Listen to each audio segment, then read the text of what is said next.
What up, y'all? What up? Hey, we got some major money taking L's, man. I'm not talking about L's in our pocket, but big L's. What up, G? It's my girl from the UK, y'all, man. If y'all do any streaming, y'all do any what's the game that she be playing? Damn, I don't even play that game, man. I be playing Call of Duty, but she be on that damn what's that shit that EA got? I don't even know the name of it. But guess what? We got the writer strike and a lot of money, and there's potentially a video game strike coming also. Yeah, this is getting real. The voice actors are talking about going on strike also. Oh, Apex. She played Apex.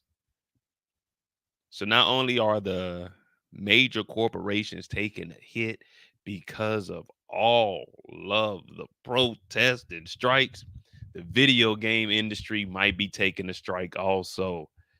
Yee! Yee! But that's fine with me because I don't give a damn. I play video games that ain't got no voice actors. You know what I mean? I play Oregon Trail. But yeah, we're going to go into all these articles real quick and see what the hell they got. 500 million, though, that ain't nothing, though. That's pocket change. Hey, Torian, I tried to send you the invite. Hold on, I'm seeing you invite now. And that's pocket change, though. 500 M when they bringing in $3-4 billion, man, this pocket change, bro. Oh, P Valley. So P Valley has a different issue, DeMarcus. P Valley has a legal issue. So even without the strike, they're in, I won't call it limbo, but P Valley has other issues that they need to worry about.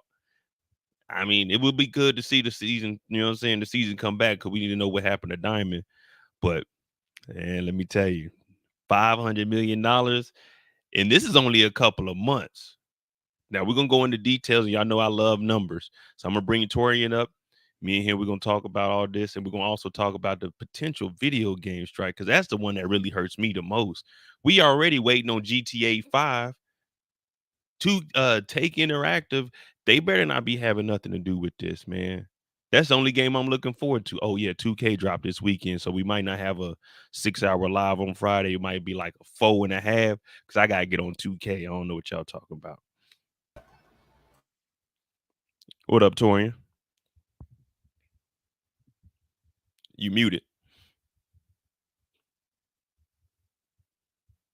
All right. Torian is muted. We're having technical difficulties right now. I'll continue to carry on. But all right. So I just seen this morning. Warner Brothers and Discovery, they talking about a $500 million hit. Now, all right, I'm here. There you go. Yeah, I had to turn something off right quick. Yeah, man. I seen this and I was like, man, let me talk about it. Because I know I did the live where I was breaking down all of the rights that they were going over. But now we see the money. We're starting to see the impact.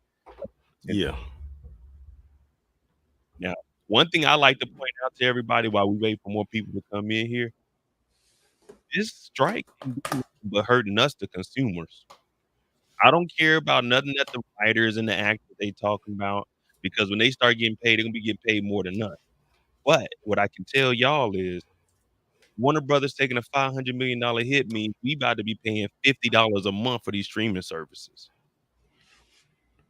They probably thought that, like they was gonna have something good on the end because the with the Barbie movie hitting over $1 billion. And he's like, oh wow, that's like a huge win for us. But they probably like on the back end, like, nah, it's really not because this strike is still going on.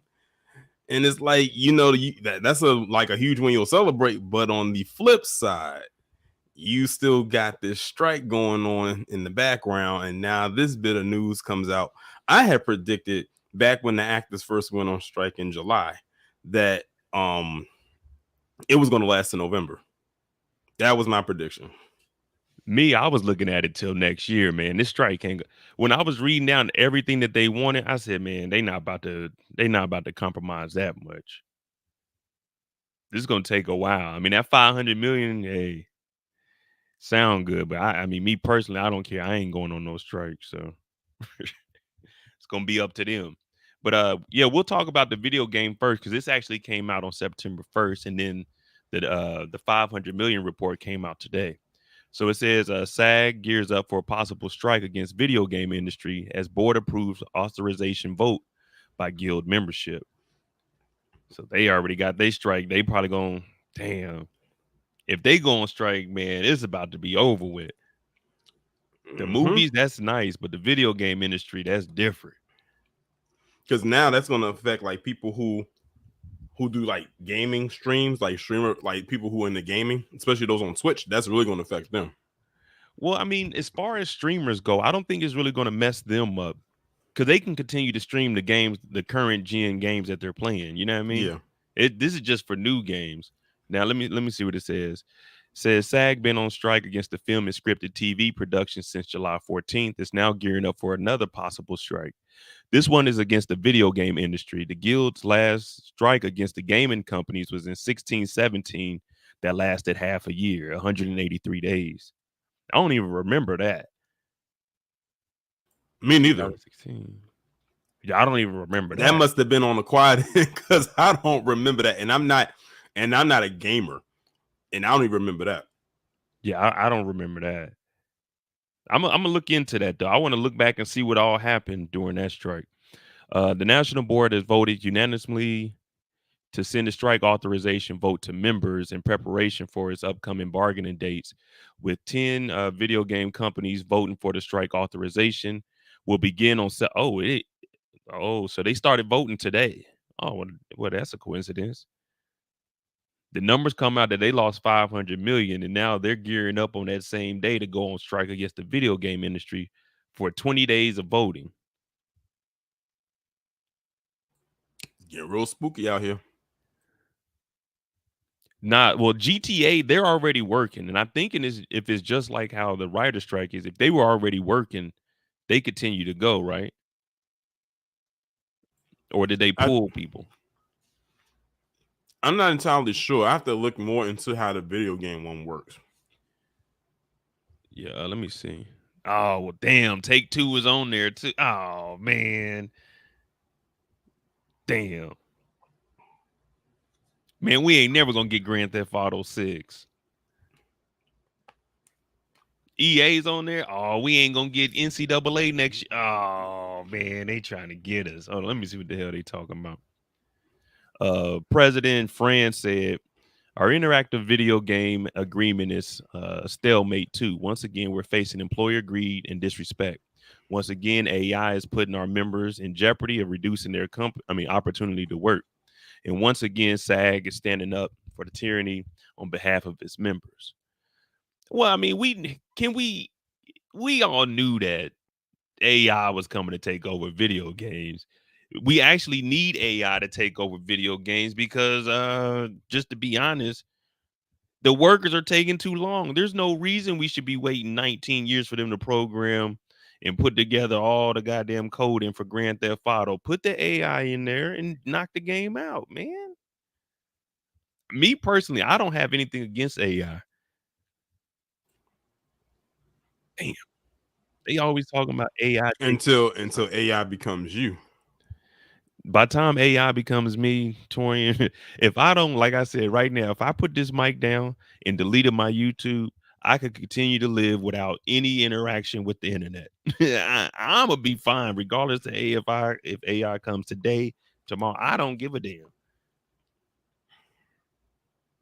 I'll just go live off the land somewhere. I mean, I'm comfortable. You know what I mean? So AI is never going to affect me. AI only helps me in life. Hell, if AI was that big of an issue, then everyone would get rid of their computers and their phone. You know, whenever you go on Microsoft Word or whenever you're texting and it auto corrects, that's AI. So we need AI. You And see me what G wrote personally, in the chat? what they say? They want to pay someone once and have rights to their voice forever. I mean, And they that's can, and that means they can alter it in any way they want. Since, especially since how you see how people be doing them AI songs with dead people. well, you know what? We agreed to that. We on YouTube. As long as I'm putting stuff on here, they have all rights to my voice. So what's the difference?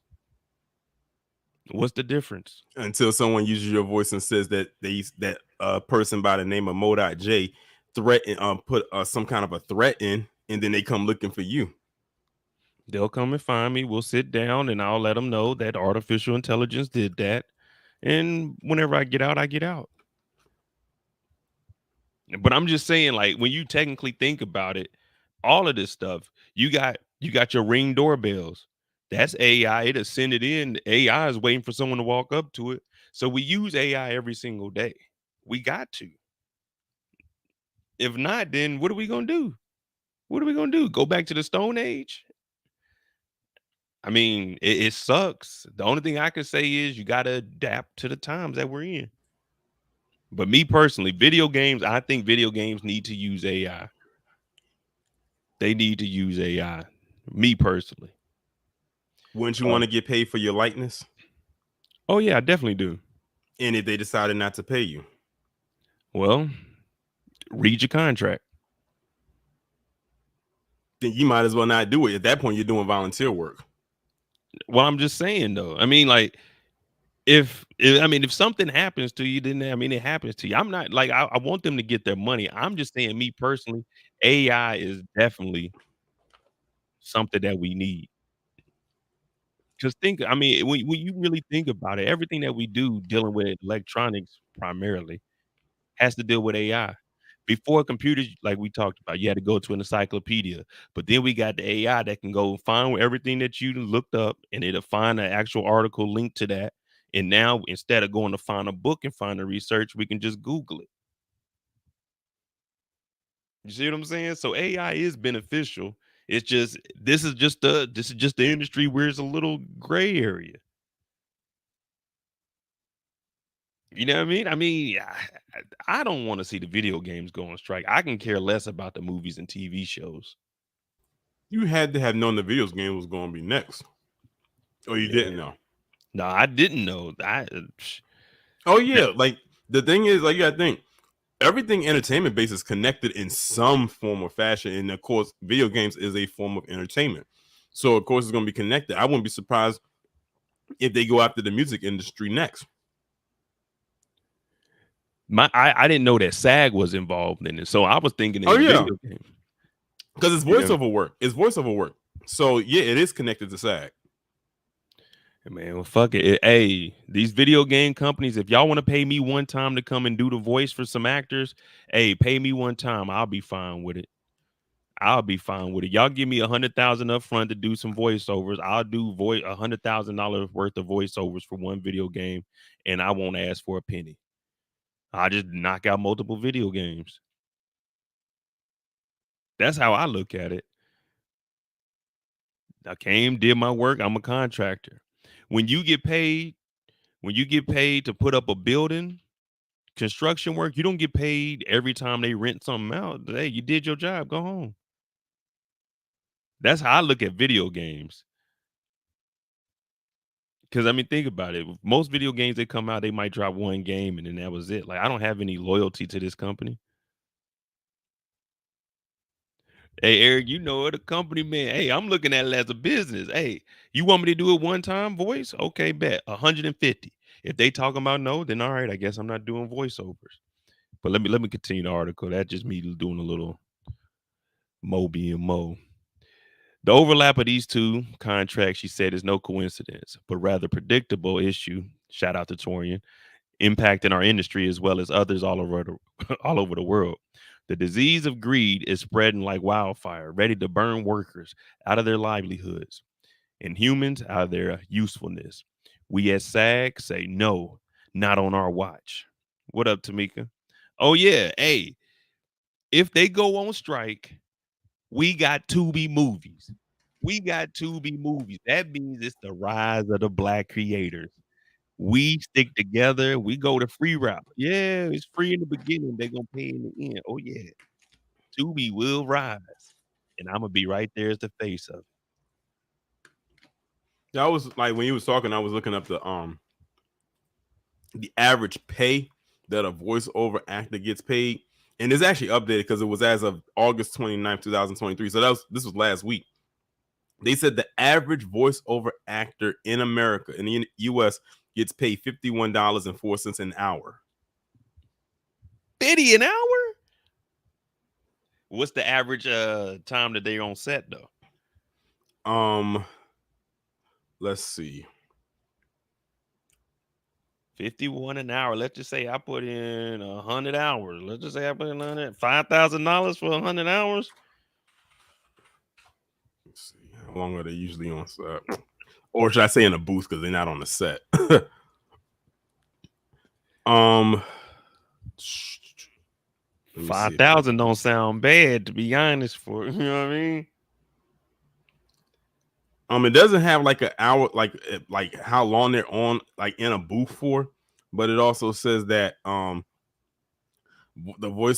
average voiceover talent salary in the U.S. is about 67,773. The salaries typically range between 26 and $172,000 yearly. To And it get says on here and talk. it says it also depends on location, education, and experience. Think of I'll use a perfect example. You heard of the actress Cree Summer, right? Man, you know I'm not good with names. I Okay, gotta you see remember a the show A picture. Different World? Oh yeah, yeah, yeah. She played Freddie. Okay. She is a very famous voiceover actress. She's done over 500 voiceovers in her career. She has a very, very, very long resume. I know she has been getting like paid crazy over the vast course of her career. G said they do that 8 hours. What's going on, Man, look. Tamika? Oh yeah, what up, Tamika? My bad. Y'all was over here trying to find something. I was using AI to Google how much do video game actors make. Oh, you was looking at video game. I was looking at just the average voiceover actor outside of video games, like television, like cartoons and movies. Oh nah, man, we don't care about that. Actors, we talk about video games right now. This is most important right here. When I seen this pop up, oh, I ain't gonna lie to you, my heart kind of dropped. I said, video games, man. That's the It says for a 4 hour session and up to 3 voices, and yeah. So to say, 451 for 1 hour and one voice. So they're not just doing one character; they're doing multiple characters. in $451, 1 hour, one man, what? $451 for 1 hour and one voice? Oh That's why man, I I was asking you. I don't know if you saw the comment I had left in the chat. It wasn't recent, and I had asked you, "Have you ever considered doing voiceover work?" Because I think you could actually do it. 450, man. I don't even make that in man, what? I don't even make that off of one video over here, and I'll be on this motherfucker for like an hour. Man, I'm Yeah, taking that 451 up front for 1 hour. I'm knocking out an 8 hour day, and I'm doing this 7 days a week. Man, I'm about to be on 1,000 video games. Man, they better not go on strike. I got a new passion. I need to be in the video game. Fuck being in a movie. This is quick, easy money right here. As of 2020, the standard minimum rate for video game voice actors was 902, 4 hour session up 3 voices, and 451 for 1 hour. And that's the standard minimum rate. Damn. that sounds about right. Because I've gotten like email suggestions where they would ask people if they wanted to do voiceover work and stuff like that, and it's usually in that range. Like they get paid pretty good. And if you really get out there and build your resume and people like how your voices or the range or amount of voices that you can do, then you know you'll get more work. Because of course you're not going to use the same voice for the different characters. That's absurd. Like you'll never get more jobs that way. Shit. Oh boy, that nigga sound the same as Goliath, as Mufasa. All his characters sound the same. You talking about James Earl Jones? Nah, not James Earl Jones. The other dude. What's his name? Keith? Keith David? Yeah, I think that's him. But he did Lion King on the TV series, or the one that was made in like 2000. Man, Well, it look, also depends too. Like if they're looking for that particular sounding voice, they'll use that. But they wouldn't cast him to play a child. man, they cast. Well, it depends on the movie. But now I know what you're saying. Mm-hmm. Shit, $451 a day. That's about $3,600 for an 8-hour shift. Man, And that's just the average. So you got to think someone like him is getting paid more than that. yeah, this is the standard minimum. So for one 8-hour day, you get $3,600. Yeah, I don't need nothing on the back end from the video game sales. Hey, give me the 36 because I know I'm gonna work about 10 days, 10. You know what I mean? But let me see who's all on this potential voters list. So we got to the 25th, so we'll see if they actually gonna go on strike. 20 days. We got Activision, of Mm-hmm. course, that's Call of Duty. Blind Light, I don't know who the hell they are. Disney character voices. Oh man, you know they already upset. They losing money. Electronic Arts, well, that's EA, so that's all the sports games. Epic Games, that's some BS games. Blind Oh, Light. that's Fortnite. Blind Light does Elder Scrolls, Fallout, Guild Wars, Splinter Cell, Tomb Raider, and Halo. Oh, so they got the damn. Yeah, they damn. All right, cool. Now Take Two is Grand Theft Auto. Mm-hmm. Take Two owns Rockstar. They own 2K. Damn, man. I hope they don't vote on that. Oh, you already know Warner Brothers Games. They definitely not trying to because we know Yeah, that Warner Brothers. They said they lost up to $500 million just this year off the strike. and So you know they, what? Here's the thing though. This is definitely more than just the strikes. Did you see how much money they lost from just that Flash movie alone? And that was before the actors went on strike. Shazam 2 was a flop, which is also under Warner Brothers, so they lost money with that too. Warner Brothers lost money with Blue Beetle as well, and that was the first movie they released under DC after the strike. So they were losing money. They lost money on 3 different movies. The only big movie they've had this year was Barbie and Oppenheimer. shit, man. The crazy thing, I ain't seen no movies this year. Man, it is a lot of money out there, and it. And like I Man, told people, the entertainment industry is a gig economy. You get paid by the gig. You file a 1099. so I could see why they be getting stressed. I couldn't see me stressed out, man. If they ain't hiring this shit, now I'm about to go get me a job. It says a spokesperson for the video game company said, "We all want a fair contract that reflects the important contributions of SAG represented performers in the industry that delivers world class entertainment to billions of players around the world. We are negotiating in good faith and hope that we reach a mutually beneficial deal as soon as possible." Man, y'all, if we talking about the writer's strike going on till like the end of the year next year, if they just starting this, Mm-hmm. man, this is gonna Yeah. run into the Like you middle of thinking next. about like this is throwing another strike on top of 2 ongoing strikes. And what I want to know is, since these actors they're in the SAG also with the video games and in the movie industry, Mm-hmm. if Because you got to think some movie actors do voiceover work for video games. that's what I'm saying. So if they get the actors and writer strike complete, they still can't do anything for the video games because, like, I mean, what kind of deal are they trying to get? The Well, same I kind that think I think what they really want to do is get the writers one taken care of first and foremost because that's the one that kicked it off, and the actors only went on strike really to support the writers. That's really what it all boiled down to.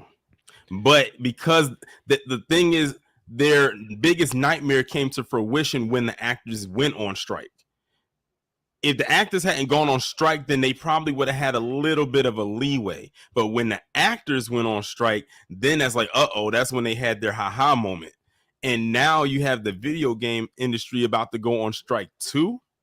That's 3 major markets right there in one industry that is losing money. And they said directors don't even worry about going on strike, because if y'all ain't got no writers and no actors, like, what's the point of you going on strike? What are you going to do? My thing with the video game strike, I don't know, maybe I'm thinking too much into it, but when I play the video game, I personally don't give a damn who the voice is. Man, they can be one of the workers up there to do the voices. I don't give a damn. I'm trying to play the game. You know what I mean? So for this, I So don't what you even going know. to do? Play a silent game? No, I'm saying, if I'm playing a video game, I don't care if they have Denzel Washington doing a voiceover for a character. That's not going to make the game more But some exciting to people, me. but some people do. Some people will buy or get games based on who does the voices. Like I mean, I know that, but some people are like really into it like that. that's a minute, that's a minority, And then man. on top of that, some of the people who do voice acting for games also do motion capture for the game as well. Like the actor who did the voice of Kratos in the last God of War game. He did the voice and he did the motion capture for it, as well as the guy with a kid at the time, still a kid, who played his son. They did the voice and the motion capture. So now you got voiceover acting as well as acting all wrapped into one. I'm just saying, when I play the video game, I don't give a fuck who's talking. You know what I mean? I just want to play the game. If the game is good, it don't matter what they talking about. I got the captions on anyway. I'm reading what they saying. I don't know, man. It's gonna be tough. I want to see how this actually works, because if this is just for the voice actors, they can continue to make the games. They'll just be behind with the voiceovers. Let me see. I hear you over there typing. You gonna give me some information. I know you gonna give me some information. I know you probably Googling how does that work? Like, does the video game do I'm stuff? literally looking like, what does it mean? It said it has been nearly a year since SAG video game contract. The interactive media agreement was extended beyond the original expiration date as we negotiated with the companies for critical terms SAG members need. The Guild said in a statement, unfortunately, throughout the negotiations, the companies have failed to address those needs.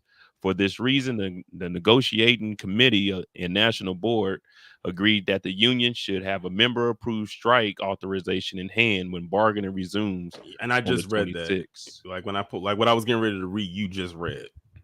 So it doesn't necessarily mean that they're going to go on a strike. It just means that they have the option to go on strike should their needs not be met. But they're giving them they said the bargaining will resume at the end of the month. And I guess if they don't meet their needs, then at that point, if they want to go on strike, they can. Yeah, so that's what the 5th to the 25th is. Yeah, the 5th to the 25th is the voting. So all of these companies, their boards got to vote on a potential strike. And if they agree on that, when they resume bargaining on the 26th, if their needs aren't met, then they'll go on strike. Okay. So now we got a little timeline. Um, Although the key issues like wages that keep up with inflation and protections against unrestrained use of artificial intelligence. So they got oh well, it's unrestrained. Okay, of AI are common sticking points in negotiations.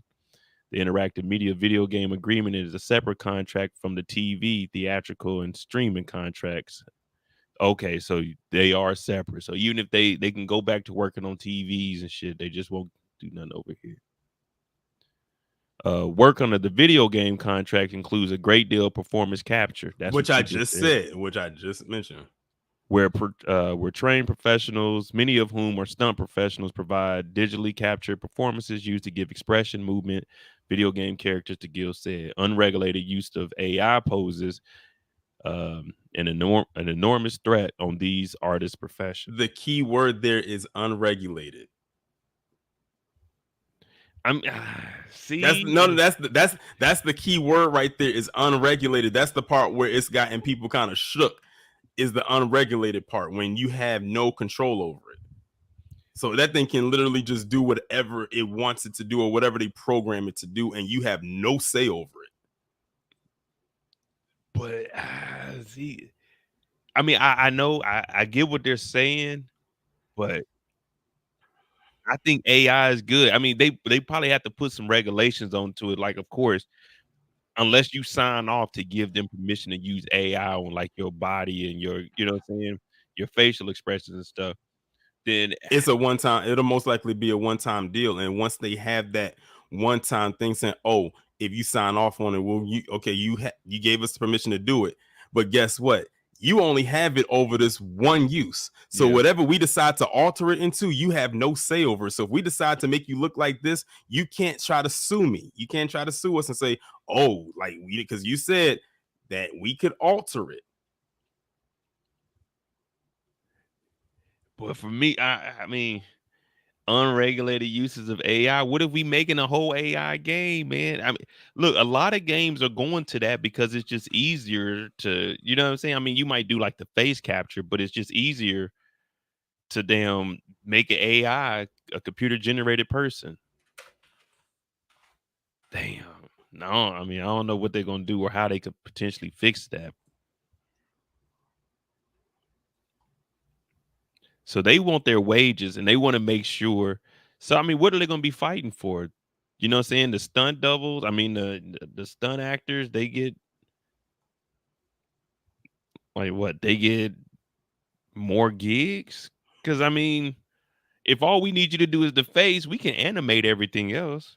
It's a whole body. Is usually a whole body. Like for instance, for those 2K games and stuff like that, they're usually doing the body of the player. So they'll have them come in and they like kind of scan them so Yeah, I they knew can they did a integrate it body into the scan. game. Yeah, like a body scan. Yeah, but that I mean that now that's different. That's for a sports game, but they're already getting a little bit of money in their professional sports agreement. I'm saying if they were to build a video game right now, like man, we could just have computer generated characters. I can download Unreal Engine 5 right now and make a whole video game just off of AI. So I don't know Okay, what they would be. You see what I'm go saying? ahead. What I'm trying to say is these stunt performers, what are they trying to make sure that they keep them in video games? Because what if that company doesn't want stunt performers?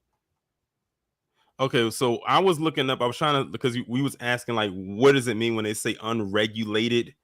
Yeah, Um, like AI. Well, I came across this website and it basically broke down what it can be if it was unregulated.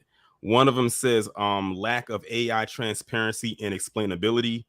The other one says job losses due to AI automation, which is what really the main focus of this strike is. yeah, The other one is social manipulation through AI algorithms, social surveillance with AI technology, lack of data privacy using AI tools, biases due to AI, and that's another one people had an issue with too.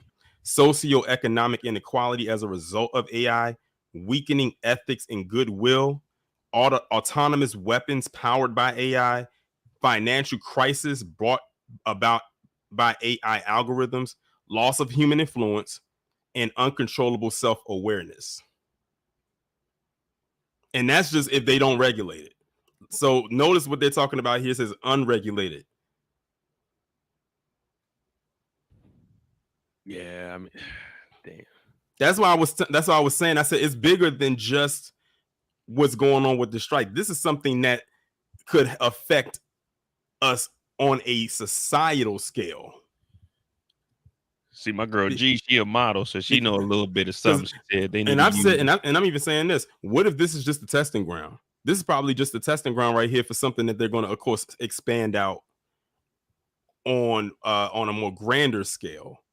But you know they always got to do a beta test. This is probably the beta testing. Hey man, let's go on strike for Google, and we demand a set salary for however many subscribers you have. Hey, Wish, like at this many, you wishful get. wishful thinking. Hey, at this many subscribers, we should be getting this much because we're putting in this much work. All right, so let me see. In addition to AI protections, SAG says it's seeking the same wage increase for video game performers Come on now. As for those who work under the film and television contracts, 11% retroactive to expiration and 4% increase in the second and third years of the agreement, necessary for members' wages to keep up with inflation. Man, dang. All right. I mean, and increases to 4% in the second and third years. So over 2 years, they'll make an 8% increase to keep up with inflation. Man, y'all driving the inflation up every time they get this extra 4%. I'm telling you, in 2 years, whatever a cable bill is, that's how much you can be paying for each individual streaming service. It's about to get to like $50, man. Shoot, y'all better get yourselves get on Cody. That's about to get up there. Uh, I'm not gonna say on here. I'm not gonna say on here how I be watching Force. I'm not gonna say on how I be watching. Hey, That's why. Stars. That's why I can never catch your recaps in real time, because when you're doing your recap in real time, that's when I'm watching it on a particular platform. Oh no, hell no, Stars. We legit over here. Hey, look at the screen. Hey, Stars. We legit over here. Nah. All right, hold on. Let me see how much money they trying to get over here. That's what we need to figure out. All right, so we got the 11% retroactive. We got 4% increase over 2 years. The union is also asking for on-camera performers to have the same 5 minutes per hour rest period. So per every hour, they need 5 minutes of rest. That off-camera performers are entitled to. Oh, so they've been having the damn voice actors just on and on camera actors up there just working. They going 2-3 hours no break, and everybody else working the camera get a little 5 minute break. Damn, I didn't know that was Interesting. going on. Why would the Interesting. union even sign up for that in the first? Wait a minute. Wait a minute. They said they went on strike 2016 and 2017 for 183 days. But you mean to tell me that in 2023, 7 years later, they're just now asking for 5 minute breaks for the on camera? Come on, man. What kind of union is this? Why did it take them 7 years to ask for a break? See, everyone's talking about this union stuff, but when we start finding out, like, why wouldn't that be something common to give the damn on-camera performers a 5 minute break in an hour? So they weren't getting any break, and y'all went on strike and let this shit ride. You see what I'm saying? Like, that's why you got to read this stuff, because wait, no one during there was like, hey, can we at least get breaks if we on camera? They were fine with it in 2016, 17, obviously, because they didn't even ask for it. Something must have happened between then and now. Well, I what could have happened, Torian? Let me ask you. You're a very well educated brother, and also in the chat, I'm gonna ask this question. I want you guys to answer it for me the best way that you can. Torian says something may have changed between 2017 and 2023. I know in 2017, 60 minutes, 1 hour is still 60 minutes, 1 hour now. I know that everyone is supposed to be able to have a break back then and now. What changed? Did anything change between an hour and an hour's worth of work, y'all? 2020 happened. Yeah, 2020 happened. You had a whole day's break. You were at the house during the pandemic. We had and then some of them didn't even have to 2 years go off. into, and then a lot of them didn't even have to then go into a studio to record. They recorded at home, and they had to send it in. Yeah, so that means you got all the breaks. But 2018, 19, no one wanted a break back then, but now they want breaks. Why wasn't the union asking for breaks back then? You see what I'm saying? To me, that's obviously something I would have asked for. You know me, I always talk about hydrate. Every hour you should be hydrating. Everybody deserves a break. So they didn't think about that. They said, it is what it is. Oh yeah, UK. I mean, not the UK, but yeah, America. Our employment is different. It's different. You got federal laws, you got state laws. Man, it's different. It's different in the UK. Y'all ain't that much better than us over there, but a little bit better. um, they also want to set. All right, the guild also wants a set medic present when stunts or hazardous work is performed, just like on film or television sets. Per, against stunts on prohibition against stunts on self-tape auditions and vocal stress protections. What? You don't get what they're saying? So they want a medic present on set when they Yeah, do hazardous work. yeah, yeah. When Wha- they're doing those stunts, when they have the stunt man come in and do the stunt for the actor, They just didn't in think case. of this in 2017. Niggas was still breaking bones in 2017. Why are Especially they since just now asking for this? especially since some of them stunt men and women have died on these sets doing those stunts. No disrespect to SAG or anything. Why did it take you? I won't even say 7 years. Why did it take you however long y'all been in existence to not ask for medics to be present on the set when niggas is doing stunts? No, what they're saying is they had a medic on set for the actors, but not for the stunt people. They have two. They only have them there for the actors, but not for the stunt people, which is silly when you think about it, because it's like you're there, like why not? But they don't contract them to work with two different groups of people. They like y'all don't pay us enough to do two. You only paid me to be here for the actors, not them and the stunt people. But that's what I'm saying. They should have been negotiating this back in the day. People been dying doing stunts since the beginning of stunts. Why is this just something that they're coming up with in 2020? They didn't think a dude jumping off of a building with an explosion behind him didn't deserve a medic on scene. So this nigga just jumping out of planes, wee up, no medic on site. Like, why are they just now negotiating this? That's what I want to know. You see what I'm saying? I'm saying people were getting hurt. They've been doing stunts and getting hurt. We always hear about, oh, you know what I'm saying? A stunt Mhm. double, they got hurt. Somebody getting shot on set. So there's no medics there when they're like, what the it's the Wild Wild West in video games. It might as well be. Video games, they said we don't give a damn. Do what you got to do out there. But if you are doing a hazardous stunt, what the fuck is a medic on the scene for? For the regular stunts, me sitting on the couch with a microphone, where's the medic at? I got a hangnail. The Yeah. medic should be there for the stunts. Yeah, that's wow. Like it's like you're already there, like, but they're like I said, they only paying them just to work with the actual actors and not the stunt people. I'm like, in that case, either get more medic on that set and have them have their own, or pay that medic person that's there more so they can tend to both parties. That makes the most sense. But I guess listen, we didn't write this. Okay, we didn't write these guidelines. That's all we can do is react to it. That's all I can say. Since See, Gaiman says Tom Cruise does his own stunts, yeah, he do his own stunts, and sometimes he injures himself doing them stunts. yeah, but see, Tom Cruise, he's not a stunt. He does his own stunt. So were they present there for the actor? They Yeah, like so he Torian covered. said, I mean, he they there for good. him. But And plus, I had said that if Tom Cruise wasn't an actor, he would have either been a damn good stuntman or a damn good track coach. With the way he loved to run in all the Mission Impossible movies. man, he's slow as hell.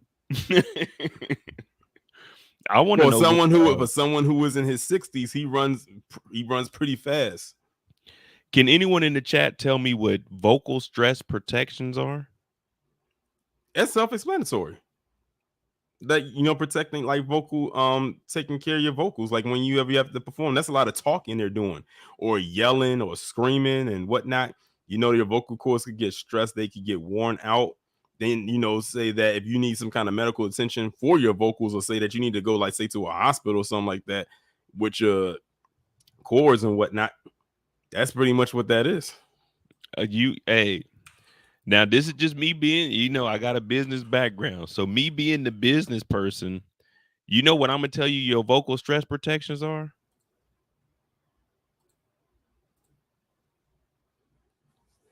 Your 5 minute per hour rest period. They need more than 5 minutes if they're gonna do that. No, your vocal 5 minutes stress. per hour. Yep, every hour on the hour, you got 5 minutes. You got 5 minutes. Vocal stress protections, my ass. You're not And then doing a that. lot of times when people who do like voiceover work, if they know that they are getting ready to do that work, they'll go on something called a vocal rest, which basically means, like, say for instance, I have to record a voiceover tomorrow and I know I'm going to be in that booth for 8 hours. I will do my best to not talk for that entire 24-hour period leading up to me going in that booth, just so I know I'm not stressing my voice out. A lot of singers do that. Well, those who actually sing, not a lot of these fake singers out here today that are using a lot of machines to amp up their voice to make them sound like they can sing. Shout out to my girl Erica. She said, "Did you see the LA Times article?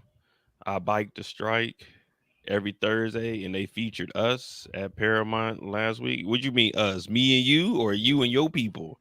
They put me in there. When you, hey, you when wasn't you listen, you wasn't out there on no bike going past SAG. you mean they when you say us, you mean like you and me? They posted me and you. Like, are YouTube on there or something? You know what I'm saying? Because we ain't part of the union. Uh, if y'all, hey, if y'all want to put us in the union, y'all got to get us some contract deals with YouTube or something. But yeah, did they had me and you on there? Oh shoot! When you say us, when I hear us, I'm thinking you and I. Us. I thought they put my YouTube on there. I said, damn, they ain't give me no shout out. Wow. Let me see. I'm gonna check it out in a minute. Now we supposed to be talking about the 500 million that was gone. We're gonna jump into Yeah, that you got stuck on the video game video part. game. No, because the video games hurt me. Like, because hey, like I said, I'm dropping 150 on Friday on 2K. I'm probably gonna spend about this weekend, probably spend about 300. Doesn't that Mortal Kombat game come out next week? I Mortal don't Kombat know, 1? man. Do they got the voices for it? Did the stunt doubles? Like, we don't know. That game is done. That's what I'm saying. They already had the beta like a couple weeks ago. I think it come out next week though. We not gonna be able to play 2K this weekend. They on strike. Yeah, Erica I could said it's play getting 2K. bad out there. I could play 2K without no voice actors. I could play Mortal Kombat. I could do the voice over Mortal Kombat. Hell, me and my brother used to when we were little. We used to turn the video game the TV all the way down because we didn't have a mute button. You just had to hold the down volume. And when we be in there, we play. We be laying on the bed. I was on the top bunk. He was on the bottom bunk. We playing not 2K, but Mortal Kombat. He used to play with Scorpion. He used to beat me all the time. He used to say, "Get over here." Hey, I'm like, damn, that sounds better than the video game. So I don't need no voice actors. You give me the video game. When I get off of here and I'm not making videos, I'm either sleeping or playing the game. I'm just gonna be honest with you. Yeah, well, technically, Trench Gaming, I already paid for 2K. I bought the $100 version of 2K. Drop $100 once I get it to get more VC. Probably make me 2 builds. You know what I'm saying? Jump on into that by the end of the week, and I'm gonna drop another $100 done and start on my third player. But yeah, you know how it is. You know how it is. Let's finish this up and go talk about this $500 million though, man. I'm gonna find another article on these video games because if they delay Grand Theft Auto 6, man, Oh, yeah, it's getting delayed. It's getting delayed. If this thing goes through the way that they say it's going to be, it's getting delayed. Because we I haven't don't have. seen no footage from this at all. I think the most we've seen is a logo, and that's about it. Oh no, I've been watching. I follow this channel. They every time something leaks from Grand Theft, I watch it. They doing a hell of a job over there. Yeah, Let me I see. had I had, I had Grand Theft Auto 5, and that game was fire. Let me see. Blah, blah, blah. All right, so they got the vocal stress protections put in place. Duncan Crabtree, Ireland. Oh man, this is where Walter Flynn is from. The national executive director and chief negotiator. Let me give me a second, y'all. Let me look up who this guy Duncan is, because if he's the executive director and the chief negotiator, I'm gonna send him an email and ask him, why are you just now asking for 5-minute Did you break? see what Erica just posted? What you say? The last comment she just made. Yeah, and that's just the voice actors right now. Y'all know people write video games. Don't let WGA loop the video game writers into. Hey, all right, that's it. Hey, TV, film, video games, call me, man. Look, we gonna do a little deal. Shit, for a video game, you give me $1 million, I'll write up a video game. Y'all got to do all the code and everything. For $1.5 million, I can write you a movie in less than 2 days. You ain't got to deal with these people going on strike. You ain't got to deal with giving me health insurance. You ain't got to give me 5-minute breaks. You give me 3 months, I'll have it all. I'll have it all. I'll even have 2 spinoffs. Facts. You give me $1.5 million right now for a movie or a TV show, I'll give you a whole season and a spinoff for $1.5 million right now. And I guarantee it'll be better than the shit that we watch on TV. And even if it ain't, even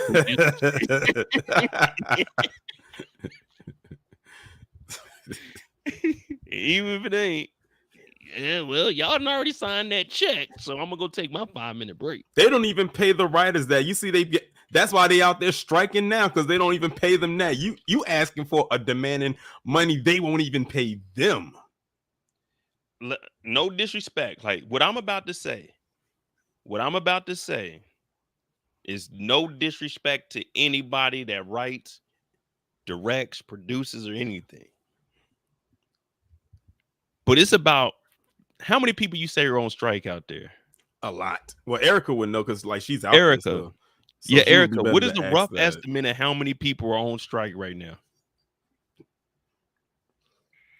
As far as writers, well, yeah, just total.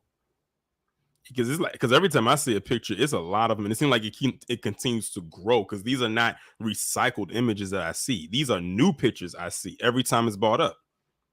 She said 11,000 writers. She said 160,000. 160 total, 11,000 writers, 150 actors. Well, let me tell you this. This is gonna sound bad, but this is real. This is real, y'all. That's what we here for. Out of that 160,000 people, I know maybe 100 of them niggas.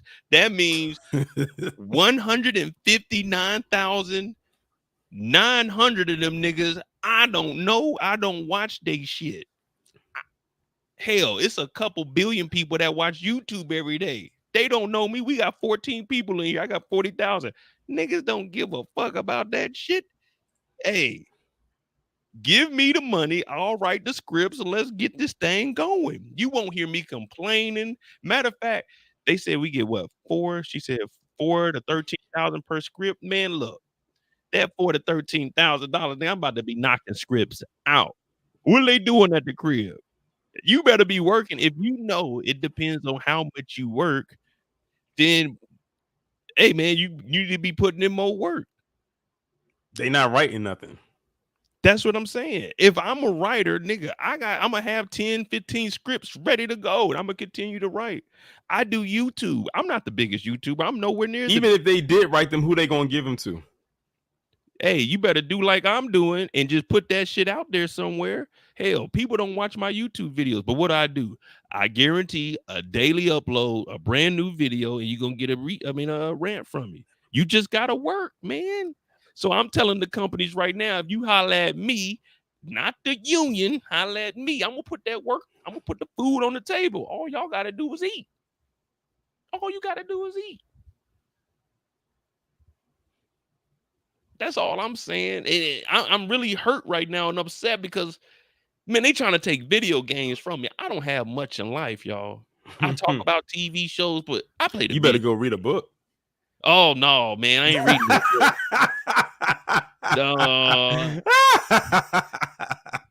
I I ain't reading no book, man. I read these articles. Like I read these articles. Let me see. All right, we're gonna find out who this Duncan Crabtree guy is. I want to see how long he been negotiating and what are some of his biggest deals. That's what I want to know. What is his biggest deal?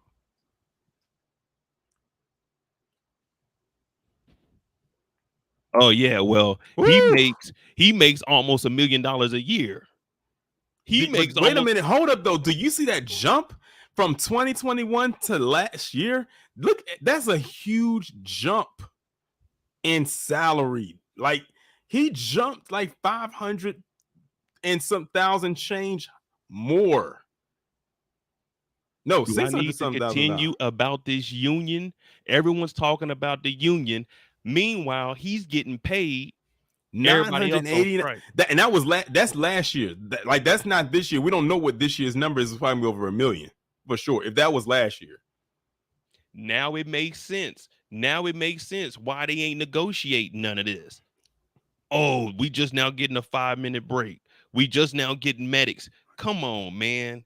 I'm telling y'all, man. When Yeah, I because get on these, they being cheap. That's the thing. They being cheap out there, and they know they can pay them, but they are penny pinching like shit. It's gonna take the jaws of life to crowbar open their wallet and bank account. how did he jump? That is a huge jump in salary pay. Oh, you know what it is? Well, it's just a The chief position. operation The out of position. That's what it is. Okay. Okay, that's what it is. All right, now it makes sense. but It's he got still. the new position gave him that jump, that boost. So Duncan, the guy that's supposed to be the head negotiator who's making $1 million a year, he says the voice and performance capture artists who bring video game characters to life deserve a contract that reflects the value they bring to the multi-billion-dollar gaming industry. Voices and performances capture AI are already among the most advanced uses of AI. The threat is here and it is real. Without contractual protections, the employers are asking performers to unknowingly participate in the extinction of their artistry and livelihood. Do you want to know how much the video game industry is worth? I told you they bringing in more money than the movie industry. I tell you that. $221.4 billion is the entire video game industry as of 2023 is And how guess much what? it's worth. Duncan said all of that while he's making $1 million. Let me see how much the movie industry is worth. 95.45 billion. It's not I even told at you. 100 billion. Here we go. So here goes Duncan, y'all, the national executive direct. Last year he made $1 million. 2022. So that means he's probably making 1.1, 1.2 this year. Gross salary 989,000. Allowances 6,800. Official business another 2,600 on Yeah, top so of that. that allowances and businesses, that's what made him sent them over that 1 mil. Now, I know you said I know they on strike and stuff, but y'all need to know who y'all on strike up under. So he's doing all of this, and think about it. Whoever was in front of him before he took over, they didn't negotiate this stuff. So we're just looking at surface level. There's probably going to be 100 things that he's not even going to negotiate, and in 5 years we're going to be saying, why didn't they negotiate that simple thing back then? And that's guaranteed money he's getting. Guaranteed, as Man. in nothing extra. That's like a for sure check, like when you signing on the dotted line. Yeah, this is just him. He don't have to win this negotiation or nothing. Right. They like, here you go. There you go. Look down here. He was general counsel. He made 19,000, but then the next year they brought him on from 13 to 10. Yeah, to get that jump. Yeah. Wait a minute. So he was the chief operating officer in 2016, 17. Oh, Yeah, from 2013. Yeah, from 2015 all the way up to 2021. And it then he says got chief this, and operating now he got officer. that national executive director position last year. Yeah, And but we need to see what this is saying. And if it says negotiator on here, and he didn't negotiate that back in 16 and 17, We have a problem with this gentleman. Oh, let's see if he was the negotiator in 2016, 17. Because if he was, hey man, he just stealing money, man. Let me see.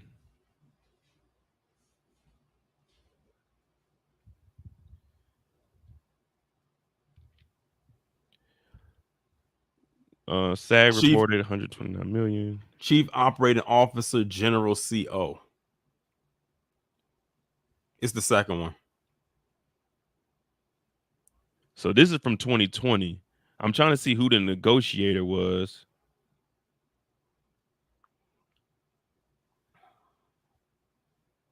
Also, David White. Why did David White step down?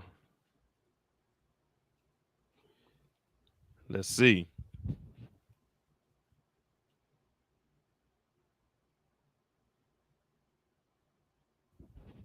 So he is the former chief negotiator. That's probably why they got. Oh, my bad. I ain't gonna disrespect you, Crabtree. Y'all probably got this dude down because he wasn't negotiating correctly. Yep, these high ups. David White.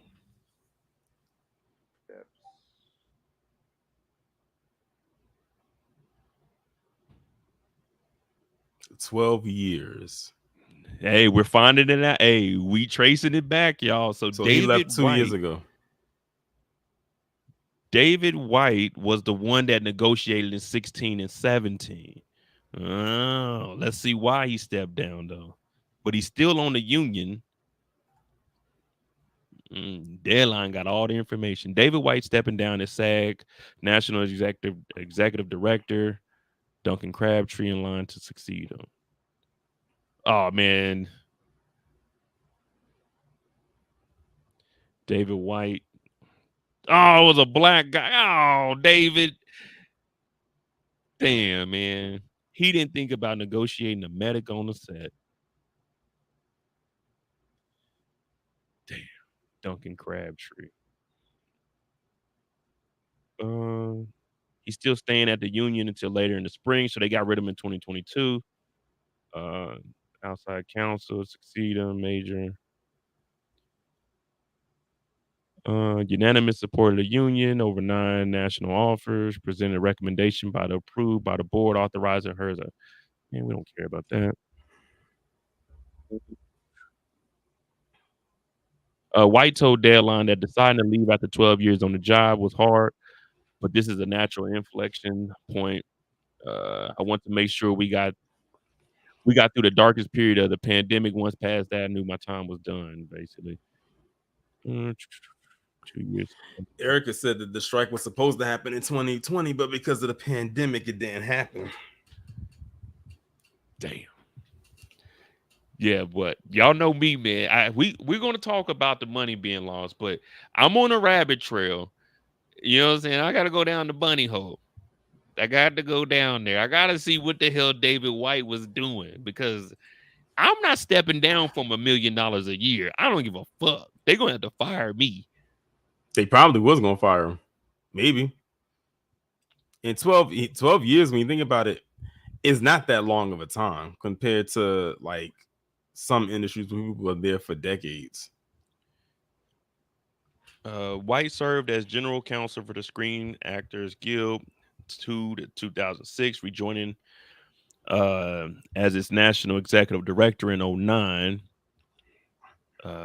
Guiding into the merger with AFTRA in 2012 after 2 unsuccessful merger efforts and years of instability and union infighting. For the past 9 years, he was SAG-AFTRA's first and only national executive director.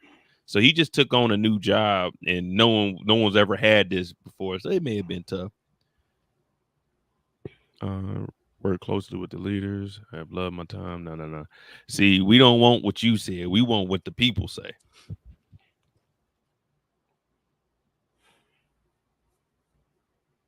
You said scandal. What? Yeah, look.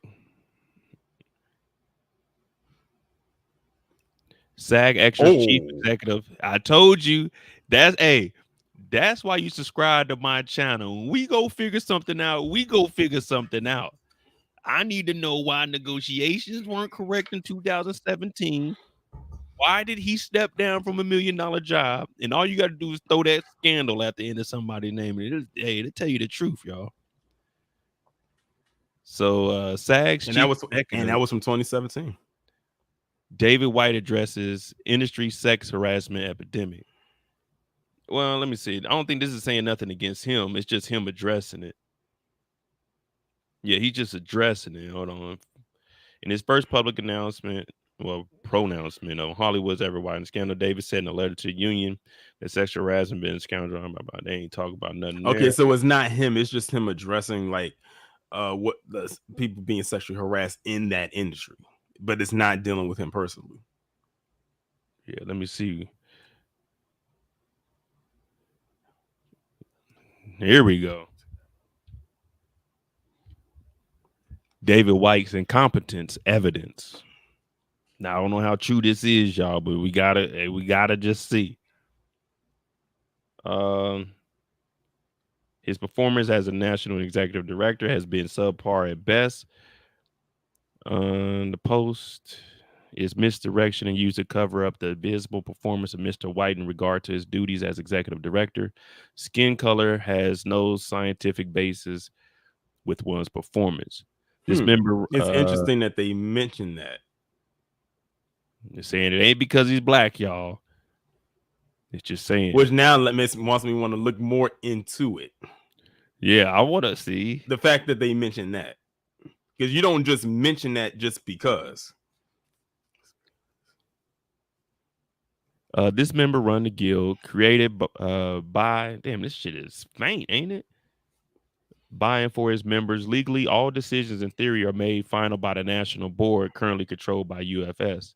It is also disingenuous and unethical for any paid staff or elected leader to not make any public business decisions made or being considered that would damage the financial infrastructure or cause financial harm to any member at large. If the board listens to David White's bad advice, they must be held accountable. If David White and UFS was the CEO of a publicly traded company, they would be fired for negligence, incompetent business practice for their judgment in regard of wasting $16 million of the members' money for renting empty space in New York to include $1 million in the new Italian furniture that was unneeded. He also supported another $500,000 for remodeling a Cagney room in LA that resulted in less seating in the building. SAG-AFTRA does not own, in addition to paying $5.2 million in rent, does not own, in addition to paying $5.2 million in rent at 5757 Wilshire Boulevard. White UFS fired 40% of the staff at SAG and closed 10 regional offices. White had the audacity to take a $60K raise, top-down Wall Street arrogance, and at expense of fired employees.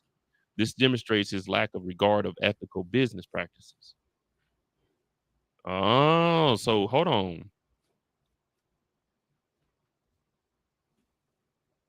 Hmm.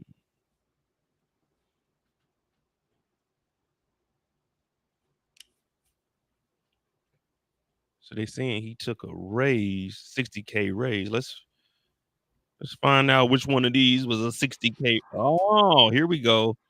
320,000 to 380. Oh.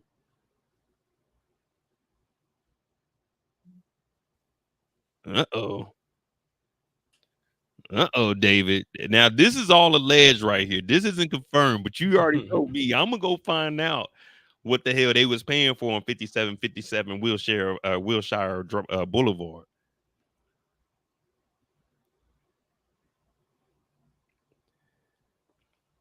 Now, Erica, so David White, wait, is this David White's? No, this is Crabtree's money over here. I was ready to say. So this is Crabtree. Yeah. This is just him working it up. We're gonna see what I'm gonna try to find David White's salaries. That's what we're gonna find. We're gonna see if we can get that. saying White pre-merger did not audit AFTRA's finances and tax returns 3 years and match them with their books. This is a standard practice when considering a merger between two business entities. 5 months after the merger was voted upon, AFTRA was found to have 11,000 dues members on their blocks that did not exist, along with many material deficiencies without their accounting practices. All right, hold on. Let me see something. Because I don't know what website this is, but it's giving me some information that we can go look into. And that's what it's all about. That's what it's all about. David White. Y'all hit that like button, hit that subscribe button.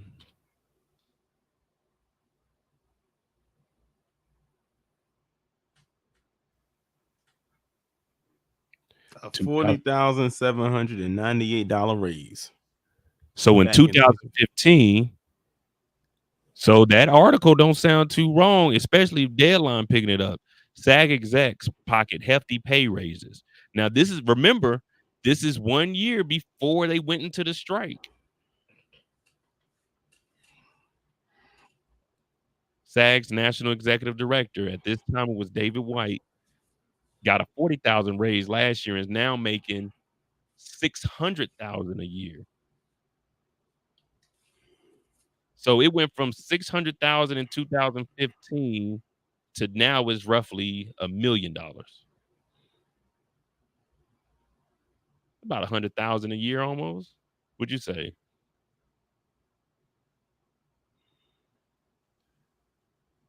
And according to the union's latest financial report filed by the U.S. Department of Labor, that's a 7.3% raise for David White, which is nearly 3 times the 2.5% raise that Erica Vane is talking about. So he was doing some it sounded like he was doing some fishy shit around here. So it said he got a 7.3% raise for David White, which is nearly 3 times the 2.5% raise negotiated last year on behalf of SAG members working under the union. Man, if you just follow the money, people, look at it.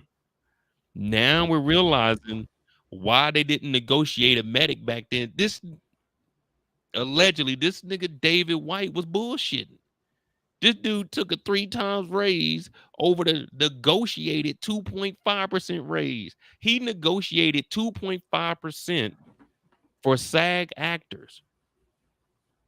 So for the actors, he negotiated 2.5% raise and he took a 7.3% raise.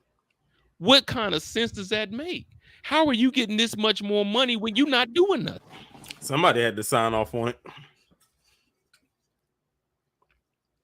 Man, oh man, David White. See, now we need to look into Warner Brothers execs. Yeah, they may say they losing 500 million, but they may be talking about their salaries also. See, now this is where we get the ball rolling. Me and Torian about to crack the case right here.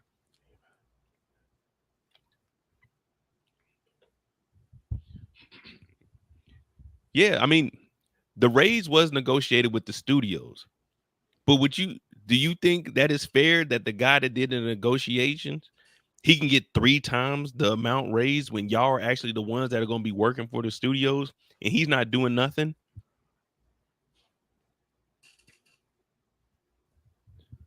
Because they wouldn't have put it in here if it wasn't that important. But let's continue.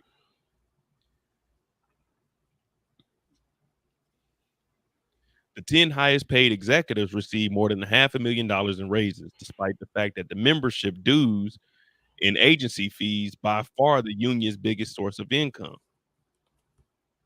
actually declined by about $1,000 to 91 million, and the fact that the total receipts fell by $6.4 million to $187 million.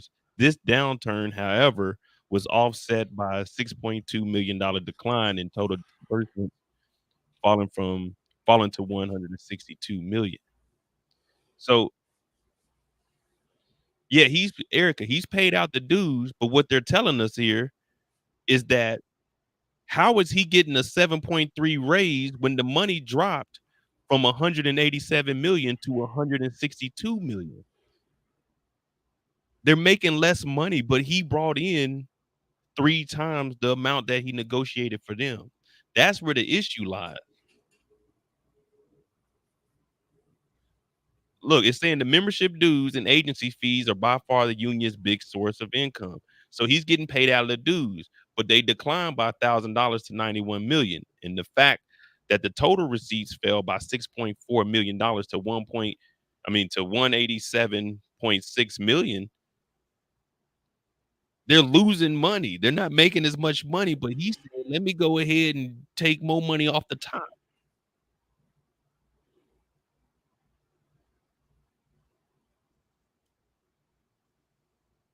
What the hell?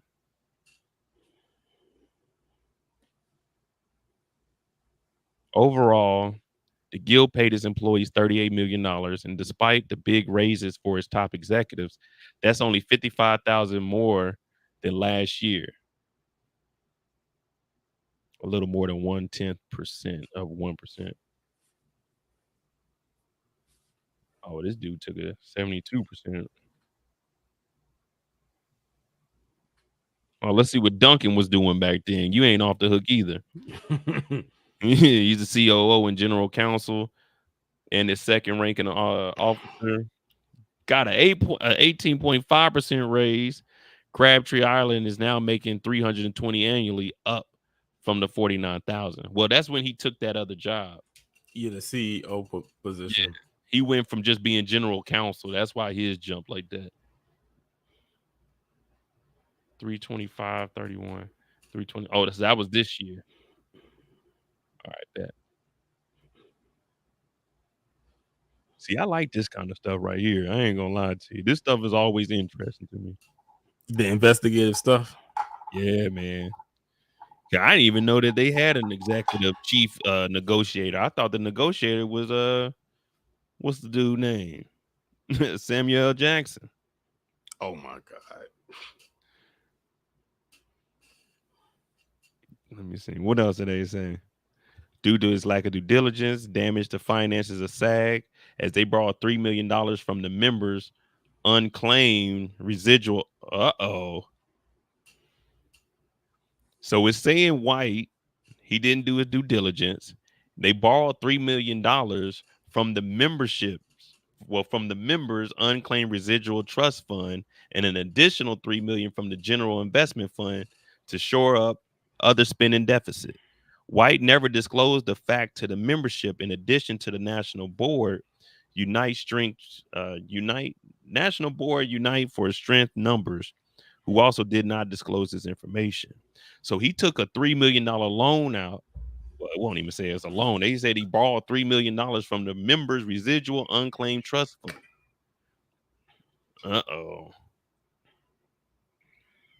Let me see. Now let me just figure this out. Give me a second, y'all. It's a lot of numbers.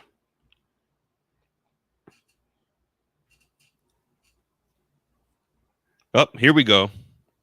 Here we go. So in 2017, the race was on. Well, this is on Deadline, so this is credible. Let me see. Hold on. That's the guy who wrote the article that you're reading from.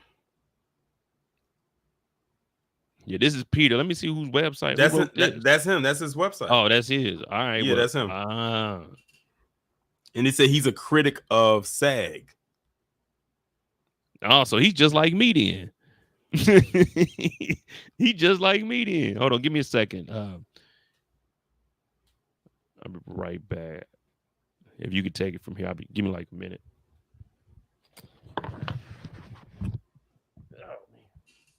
Yeah, so I'm gonna take what this guy says with a grain of salt. It said he's one of the most outspoken critics of SAG-AFTRA's leadership, and he'll be a candidate for president for the union.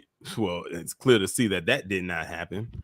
My thing is this: you got a lot of nerve being that much of a critic of an organization you trying to be the president of, and think you actually gonna get the job. And so that's definitely not gonna happen.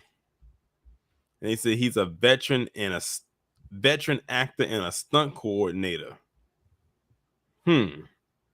And particularly harsh of critic of David White, the union's national executive director. And it says if David White was the CEO of a publicly traded company, he would be fired for negligence and incompetence for wasting $16 million of the members' money for renting empty office space in New York, including $1 million in a new Italian furniture that was unneeded. Yeah, that's what we read on the other article. But there's got to Hmm. be a reason for David to step down. Some of this had to be true. Let me see. That's why he imported that inserted that part of the beginning, that disclaimer. He said it had nothing to do with him being black. That's how I knew somebody who was not black wrote that. And sure enough, my hunch was correct.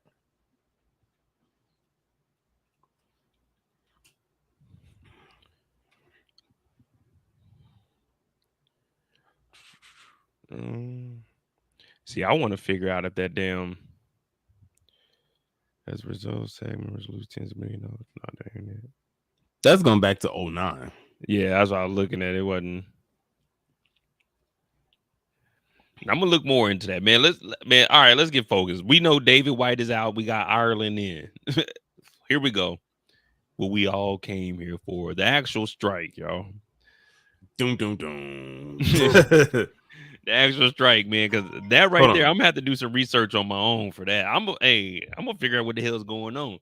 Because yes, he's a black man, and as a black man, I'm not stepping down from no $1 million salary unless they coming to get me up out of there. But I'm doing my job for $1 million a year.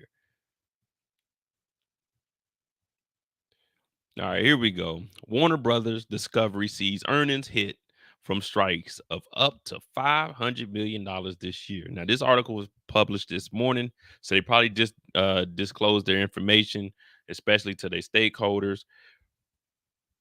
Like, hey, bro, we losing money, man. Y'all losing money, we losing money. Let's see if we can see Erica out here, y'all. No, we don't see Erica out here. Oh, you can listen to the article. Let me see something. Let me give you a big More, I'll be back. All right. Oh man, that ain't the article there. That's something else. Let me see if we can skip this ad real quick.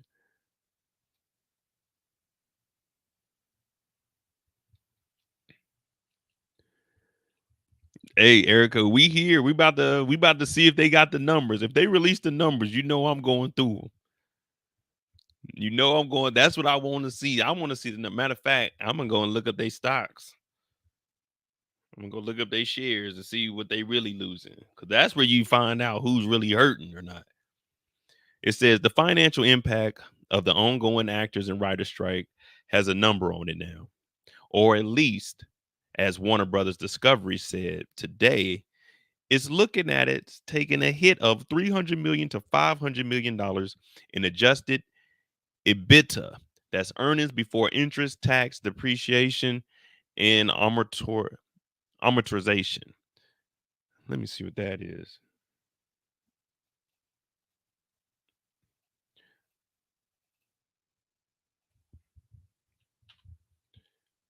Oh, they got a calculator for it. You can see how much money you paying in principal and interest over time. Oh man, so they all right. Okay. So right now all this is smoke and mirrors. They haven't lost 300 to 500 million. They saying over time the money that they're potentially going to be looking at is 300 to 500 million dollars. All right. See, Warner Brothers is trying to do that to make it seem like, hey, the people on the strike, y'all need to cut it. But they talking about just, man, they bullshit. They saying from the time that the strike started to the end of the year, they could potentially lose 300 to Yeah, 500. they haven't lost it. Yeah. Oh man, hey, Warner Brothers, we on your head. Now it says all of this for 2023 due to the work stoppages. In a filing this morning with the Securities and Exchange Commission, these are the people that are coming after who, y'all? Who they coming after? The Westons. WBD, pause, said it is expecting lower adjusted EBITDA for the full year in the range of 10.5 to 11 billion, reflecting the company's assumption that it adjusted the EBITDA. Earnings before interest, taxes, and depreciation. Yeah, would be damn, this shit is small, be negatively impacted by approximately 300 to 500 million, predominantly due to the impact of the strikes. For the full year in the range of 10 to 15, 10.5 to 11 billion.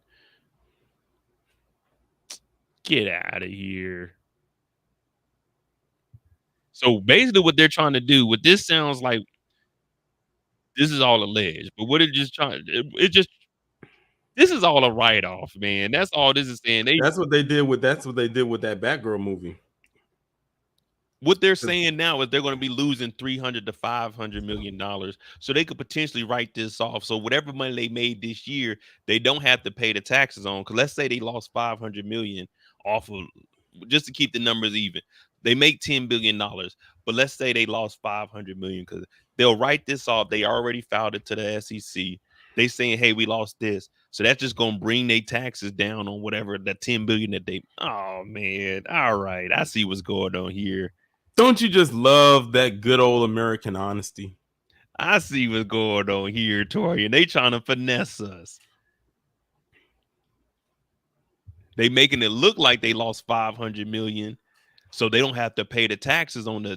They said the full year in range is 10.5 billion. So if they say they lost 500 million out of 10.5 billion, oh, that's gonna, hey, the tax, hey, okay, y'all lost this much money. Okay, we'll bring down the tax. Okay, WB, yeah, I see what we doing here. I see what we doing here. See, that's the thing. When them numbers come out, women lie, men lie, but mowing numbers don't lie. All right, here we go. Here we go. Free cash flow goes the other direction. The company raises free cash. I keep wanting to say cash. I don't You know want to what say I. class so bad. The company raises free cash flow expectations for the full year to at least $5 billion. So they're saying that they're going to be bringing in $5 billion in cash flow.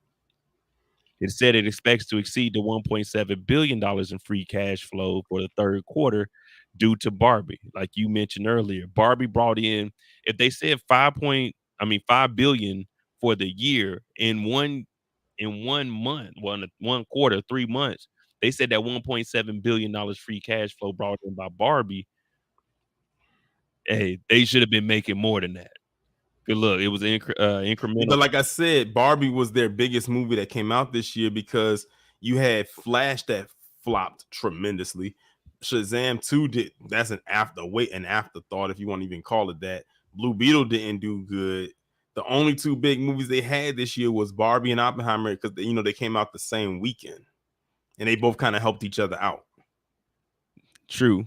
And I mean, this is actually a factual sentence here. It said it expects to exceed 1.7 billion in free cash from the third quarter due to Barbie, but this is an incremental impact from the strike. So if the strike wasn't going on and they could actually promote it, people were doing all the interviews and everything, then this probably would have been $2 billion.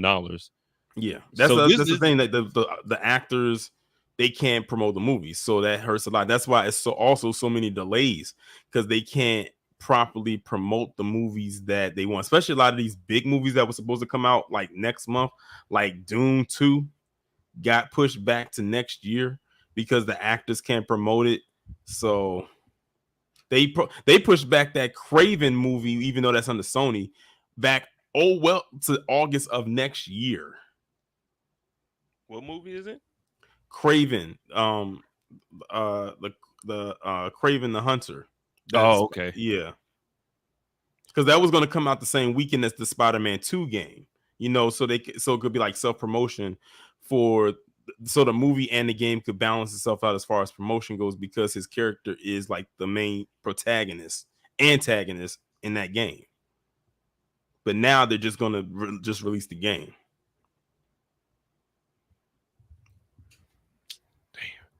All right. See, the business side. Erica got a point with that one. They chose to waste money on that damn trash Flash movie that I told them they should have shelved that. You know how much money you could have saved from that? A lot of money. That's $250 million down the freaking drain, and then you end up losing more when you think about marketing.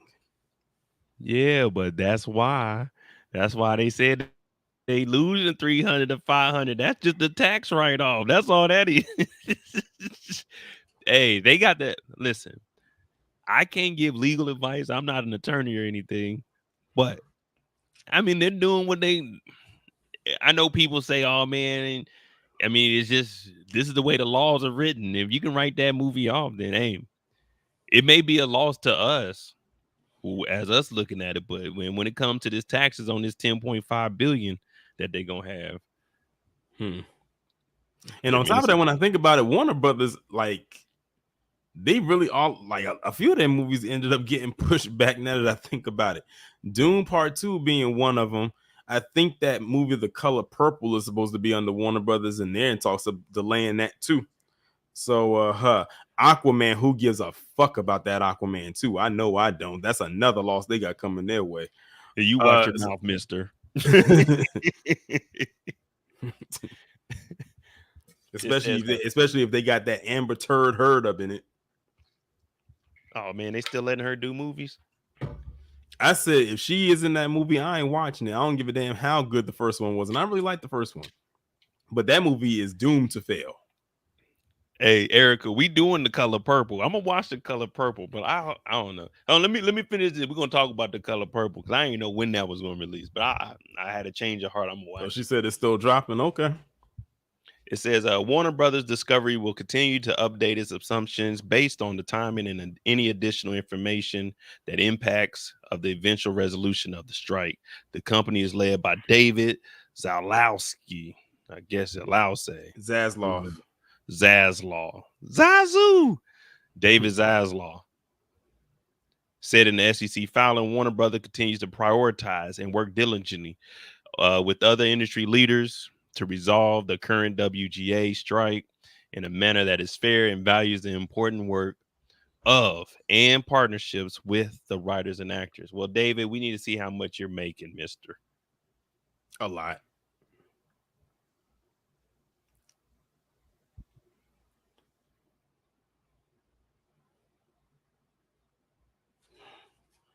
$39 million in 2022. And a massive $203 million stock option.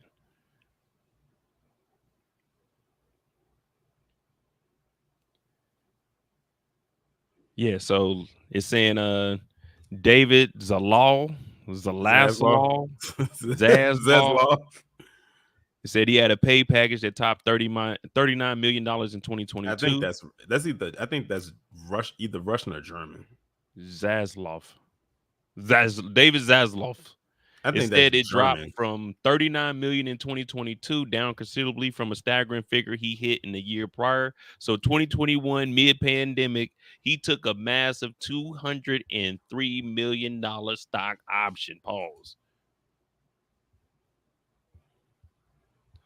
Man, he ain't worried about that strike.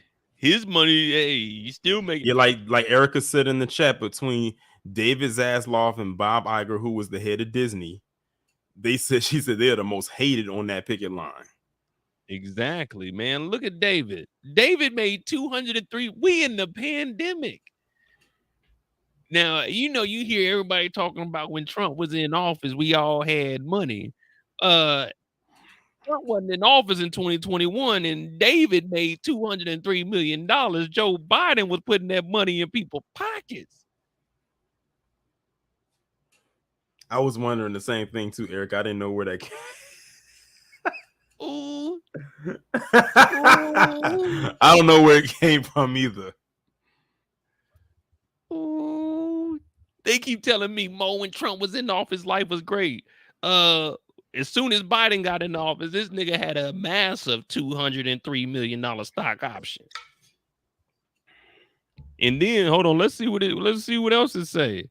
Because when was this article? Oh, March 20. Okay, so this is when did the strike start, Troy? In May.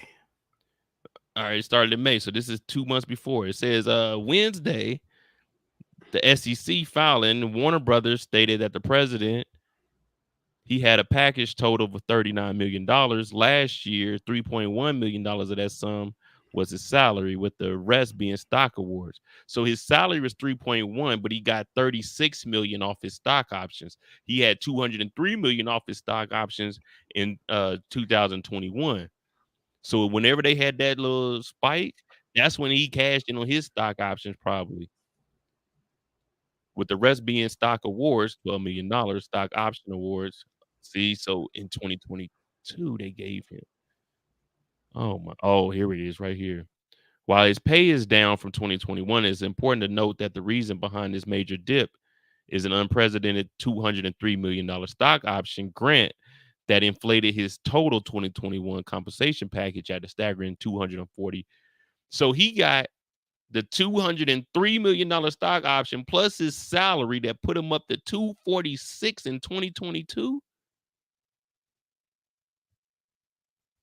A more reasonable idea of Zaslav's pay has been in recent years in 2020, where he made a mere $37 million.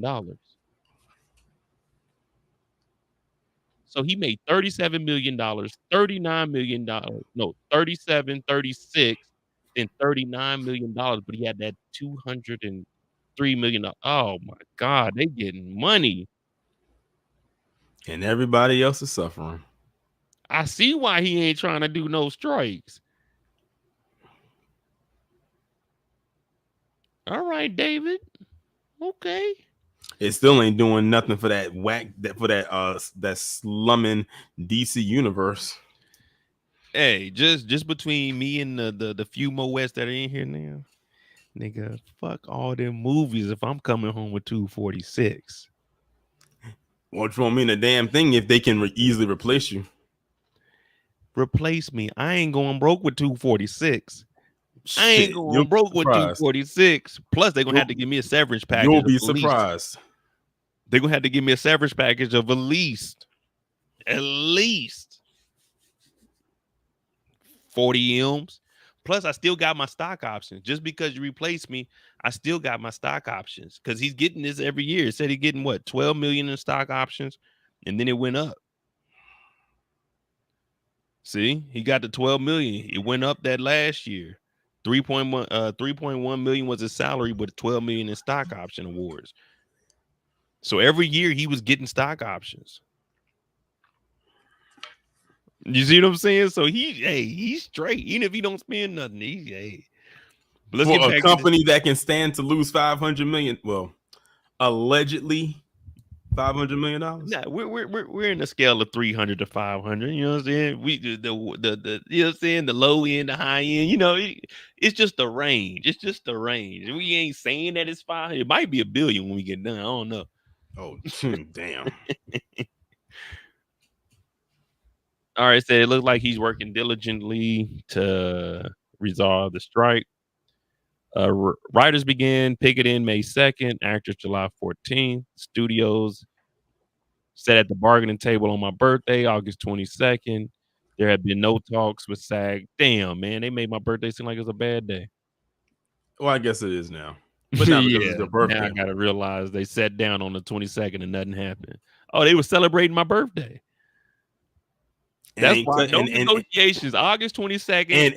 and ain't give you a cut of nothing. See, Not selfish. yet. I'm waiting until the end of the year when my stock options hit.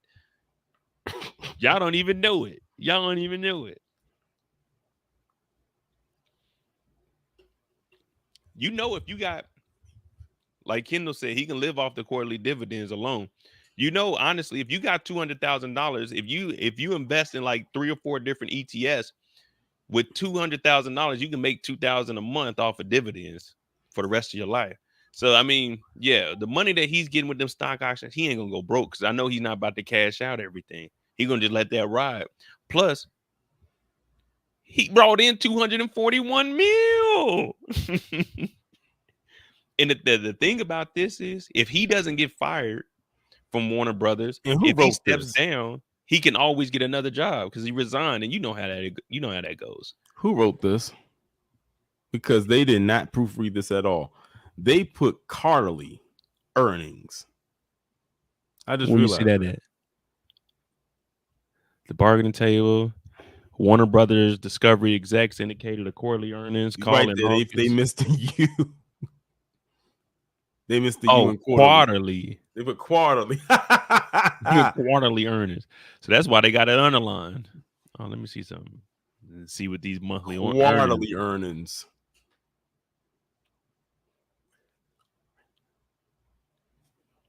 Wait a minute. Is this contradicting each other? Hold on. Warner Brothers CFO Gunner on strike savings in low $100 million range. I'm gonna read into this because I want to see what this $100 million is a little bit later on. But let me see. They did their quarterly earnings call in August that their full year financial guidance assumed strikes would be resolved by early September. So right about now. Shit. We Yeah, are like, on the 5th day of September. and I don't then see a resolve in sight. not only that, Warner Brothers, they about to get, as my boy Brillo would say, they about to get put back in the blender because today they just talked about the video game strike and Warner Brothers makes video games. Yep. Damn. Now, Erica, you know how the industry is. If David steps down from Warner Brothers and doesn't get fired, another company is going to pick him up. He may have ran them down, but he's still going to have some kind of knowledge, unless y'all want me to go do an investigation on his damn college background and we can actually see if he went to legitimate colleges. Yeah, I might do a whole video on this guy. Because I gotta follow Tori, and I gotta follow the money. I got to follow the money.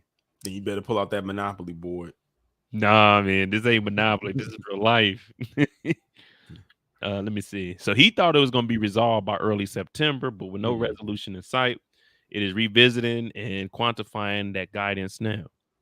The company noted on the earnings call that if the strikes were to continue through the end of the year, is expected an incremental upside to free cash flow and incremental downside to adjusted EBITDA due to the strike's impact on timing, performances, and the remainder of the 2023 film slate, as well as the company's ability to produce and deliver content. While Warner Brothers is hopeful that the strikes will be resolved soon, it cannot predict when the strikes will ultimately end.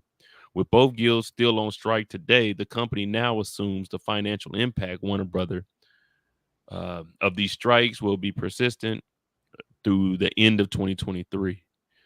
So they're already saying they thought it was going to be over in September, but the company's noting that this is probably going to last through the end of the year. See, what did I tell you? I said November. You said 2024. Yeah, I was saying like probably in the year because think about it. Once they get around Thanksgiving and Christmas, they ain't about to, man, you think David, Mr. 240 M's is about to be doing some negotiating during Thanksgiving? Hell no. He about to be with Jerry Jones watching the goddamn Cowboys. They said, that's fine. You can go have fun with your family, but guess what? Your issues will be right here on this table when you come back. And it's probably going to be more problems. So have fun with that. But like I say, man. Now look at what it says about Doom Part 2, and I just mentioned that. See, I thought you were saying Doom, but you not Doom. Doom. Yeah, that's what I was like. Doom's coming out with another. Last Doom I seen was what was that with the Rock? With the Rock, I didn't watch that shit. It was terrible. They tried to make it too much like the game, and it didn't work. Oh yeah, when they went into the first person at the first person. I'm right. All about that. Yeah. It says Warner recently moved sequel Doom Part 2 off his November 3rd release to March of 2024. Damn. That's a big jump from November to March. And like I said, a lot of movies did that. Like I said, with Craven, they moved from October to August of next year. Also, because of the strike, we don't know when the third and final Spider-Verse movie is coming out. Because it was supposed to come out next year, but because of the strike, they couldn't do anything. And that goes back into the voiceover because we both know that's a voiceover animated film. Well, as long as they drop the video game, I don't give a damn about the movie. Yeah, no, they need. No, I need that last part. That second part was good, and he left you hanging because I knew it was gonna be a part 2, but that movie is so good. Both of them are actually. Sony's gonna be dropping that because Sony's name was not on that list of the voters. So Sony dropping Spider-Man. They don't give a damn what nobody talking Well, about. yeah, nothing's gonna happen. That game is not affected. That game's gonna release. That's fine. Like I said, that game been done. Like we've already seen footage and everything. So the game is not affected. However, if they want to do a Spider-Man 3, yeah, then yeah. Nah, see, Sony different. Sony don't work with everybody. Sony do what Sony got to do. Well, Sony needs to stop doing them some of those off them septum those other Spider-Man character movies because they don't do well. They don't perform well. It says Dune's getting moved from November to March. As dates begin to shift, the studio is a major producer of television, most of which has been shut down, even as the fall season looms. And the thing about that is like you're moving movies from its original release date to other new dates, which means now movies that might have been around that time are either going to risk staying right there and having to compete against these bigger movies, or they're going to have to move their date. So it's going to be a lot of shifting going around, even more so than just because of the strike, but because other movies have moved in or near or around those spots. So it's saying David is going to be speaking at Goldman Sachs media conference. Wait a minute. What does Goldman Sachs have a media conference? What are they giving out loans? I got to see what this conference is about now. The one you're not invited to. No, I just ain't using my invite. Oh man, this is I said today. it's going on right now. Today, and today. Yeah, today. Damn, man, if I was out there, I would have drove up there. I would have got off this live and drove up there. 8 a.m. It hasn't started. Well, it hasn't started yet because they 3 hours behind. But for me, they 3 hours behind. Yeah, it ain't. Well, it started. Well, actually, it did. It started at 8. My bad. Started at 8 a.m. Started at 8, so it's about to end. 5 p.m. No, they got a while before 5 p.m. because it's only one. They got about 4 hours. You're right. It's 1:17 here. Well, 1:17 there, I should say, for me. Communicopia. Any company with a banner like that got some money. Oh yeah, because they saying that this is for technology. It's not just for film. Goldman Sachs convened leaders and pioneers from telecoms, media, and technology, from self-driving cars to the streaming revolution. Where do they think the innovation will drive growth? We captured the And conversation. you know what? Too, this month was supposed to be the Emmys too. They gonna be mailing them their trophies. I'm gonna listen to some of these once they drop. I want to see what they got to say. So it looks like telecoms, media, and technology, along with the streaming revolution. So they're going to be pushing for the streaming. But did you see that first part? Where's it at? From self-driving cars to the streaming revolution.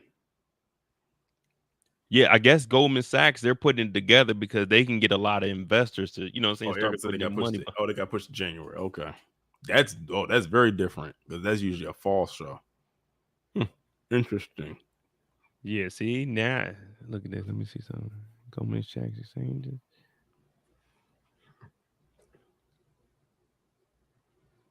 Yeah, see, they got leaders from across the world they can go talk to. They got investors. All right, so I mean, Goldman Sachs is a bank, so look, they got Spotify, Alpha. Yeah, man, they just cornering the market. So he's supposed to be speaking at this conference this week with all the heads of the companies Netflix, Comcast, and Paramount. CEO public comments have generally been pretty in the dome, and Wall Street has been focusing on cost savings from shuttered production. It will be interesting to see if and how the tone starts to shift heading into the fall, and if any other studios. I gotta ask Erica a question from the panel to the chat. Speaking of awards, how do you think the SAG Awards going to be? Oh, that's going to be so interesting. I need to know what you think the SAG Awards is going to be like next year. What do you think? What do you think the temperature in the room is going to be like? It's probably going to be real cold. Real cold.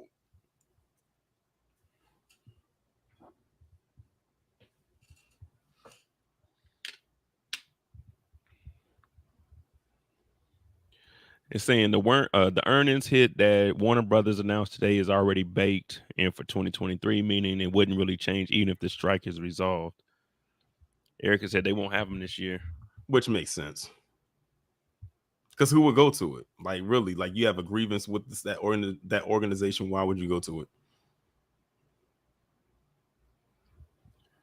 See, this is what I was saying. I forgot who I was talking to.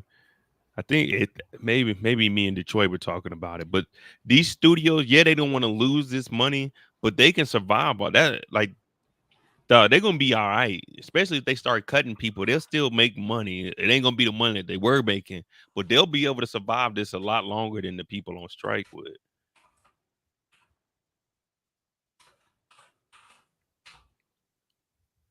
Yeah, Warner Brothers Discovery, as of today, is worth $28.7 billion. So that 500 million is literally like a potential drop in the bucket for them. Should it actually go through? I'm gonna look at the LA Times, but the reason I say that is because they're meeting up with Goldman Sachs. If they really wanted to, hey, we just need like a $5 billion deal. You know what I'm saying? Hold us over to this strike ends. They got resources. Yeah, I know it. I know it's a comment from a person, Erica. Everything we're listening to now is a comment from me, but when people's opinions start to align, you gotta look at it. Let me see something real quick. Was that the end? Oh, that was in the article.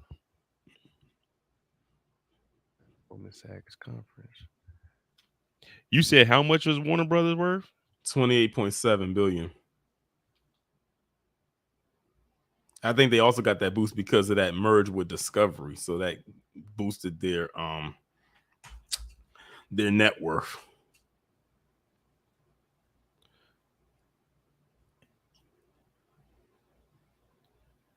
Man, hey, New York Times.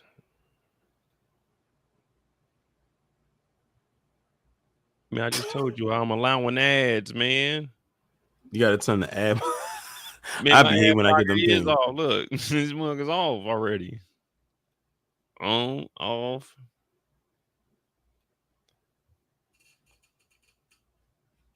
Man, someone had to send me a screenshot of the article, man. LA Times. They talking about they want $1 for 6 months. Man, I ain't reading that many articles. Erica said ending it will mean they sign off on AI taking their likeness and never being paid again. Damn.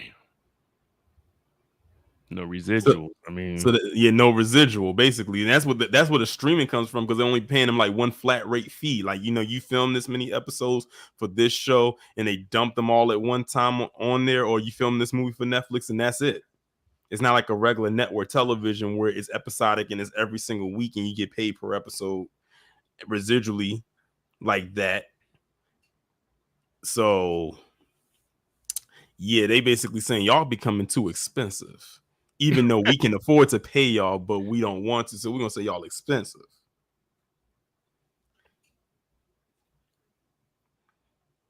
all these websites they want to try to charge you. I'm trying to log into one of these. I You're think like, I I'm got not trying to pay no $1 a month, and I'm not gonna be on your website every day. That's what I'm saying, man.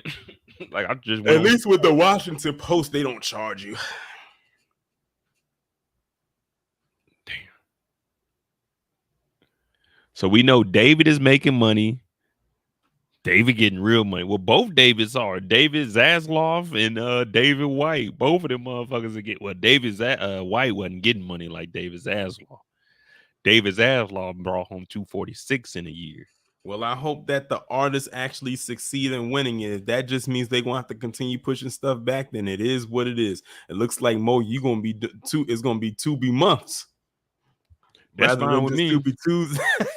It's gonna be 2B months. In 2024 gonna be the year to Tubi. It's gonna be one big Tubi 2024. Oh, here you go. Talk about. Let's see what they got to say about. I don't know if you did an article or not on it, but the Flash, Warner Brothers Discovery Q2 results hit by Flash in the soft Yeah. ad climate. Yeah, the Flash was a huge loss for Warner Brothers, and they still put it out there anyway. I was against them releasing that movie. I had no intention of seeing it, but I was completely against them releasing that movie because I told people that movie was going to hurt more than it helped, and it didn't even help, even in a little bit. Erica, do you have the link to the article that you're in? I don't know if it's gonna let me bring it up, but if you drop the link, I'll bring it up on my phone and I'll just put it on the screen because I'm logged in on my phone. Hey man, I do voiceovers, but it's gotta be for that you know what I'm saying? It's gotta be for the 8 hours, the minimum of 400. I do 8 hours of minimum of 400. I'll give my $3,200 a day in. I gotta buy a new microphone though, because I'm doing all my stuff in house. I'm not going up there. Warner Brothers Discovery reported spotty financial results in the second quarter, but delivered better than expected free cash flow. The company posted a loss of 51 cents per share, which was worse than the 42 cents expected by Wall Street analysts. Revenue dipped by 4% in the prior year quarter to come in at 10.3 billion, a shade less than the streets number.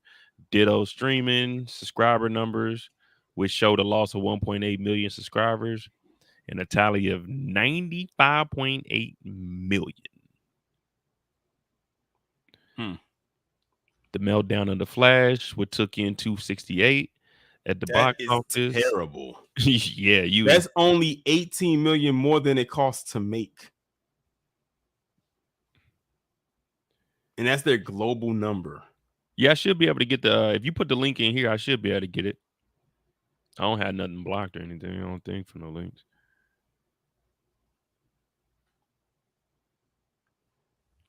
Where was it? Oh, the Flash, 268 in the box office, and ongoing struggles in the ad sales marketplace and the linear TV business weighed on results in the studio and network divisions, respectively. Revenue fell 8% in the studio unit to reach just shy of 2.6 billion, while revenue stayed flat in the networks at 5.6 billion, and an adjusted EBITDA slipped 4%.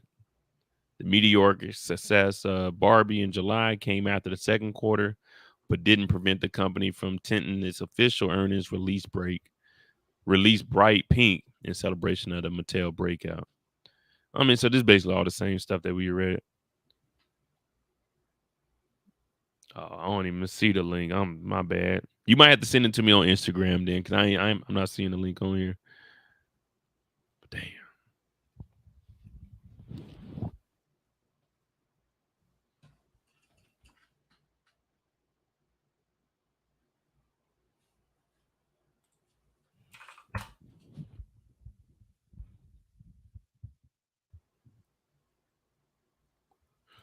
Let me see what CNN got. They talking about the studio chiefs misread the writers' room. They ain't showing no love to the writers. So yesterday, the strikes studio chiefs misread the writers' room. Sent it in Discord. All right, thank you. If Hollywood studio chiefs have a reputation as a skilled deals maker, Thursday that finds their key employees still out on strike after 4 months underscores just how badly the misread the writers' room is. Oh man, they giving us just a think piece. This ain't nothing. I want some facts. I just saw it in the Discord.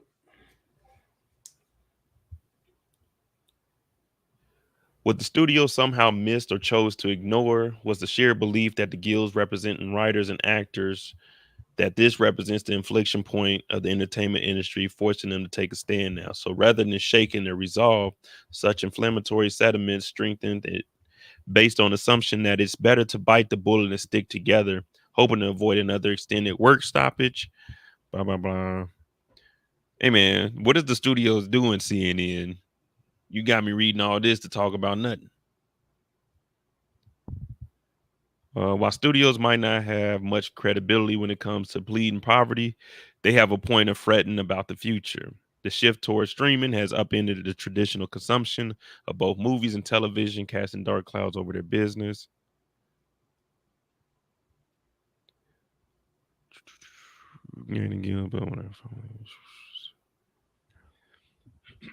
All right, here we go. Disney CEO Robert, usually one of the most polished corporate leaders, gave the Guild's billboard fodder by seeking to drive home that warning, telling an interviewer what they're seeking is not realistic, citing the fragility of the current climate. I mean, when I was reading over all the wants, I was like, man, that's a lot. And I could see from the business side on them not wanting to give. Well, somebody's gonna have to budge. And from the looks of it, the actors and writers ain't budging. Yeah, I'm checking it, Kendall. Thank you. Thank you for reminding me. It said the CEO of Netflix in 2022 brought home 50 M, and that ain't even talking about his stock options.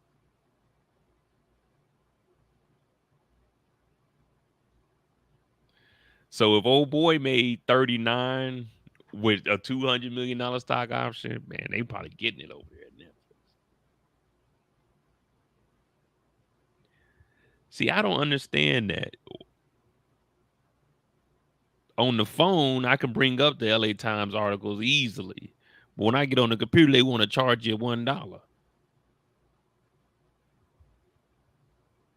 on, let me see something. I'm trying to put this on the screen.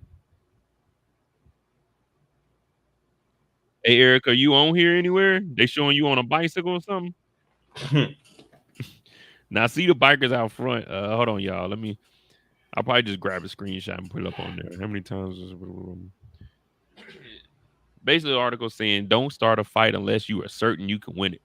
How many times does Hollywood have to tell a story in fiction and non before the people who run the entertainment industry understand it? Do they even watch anything they make?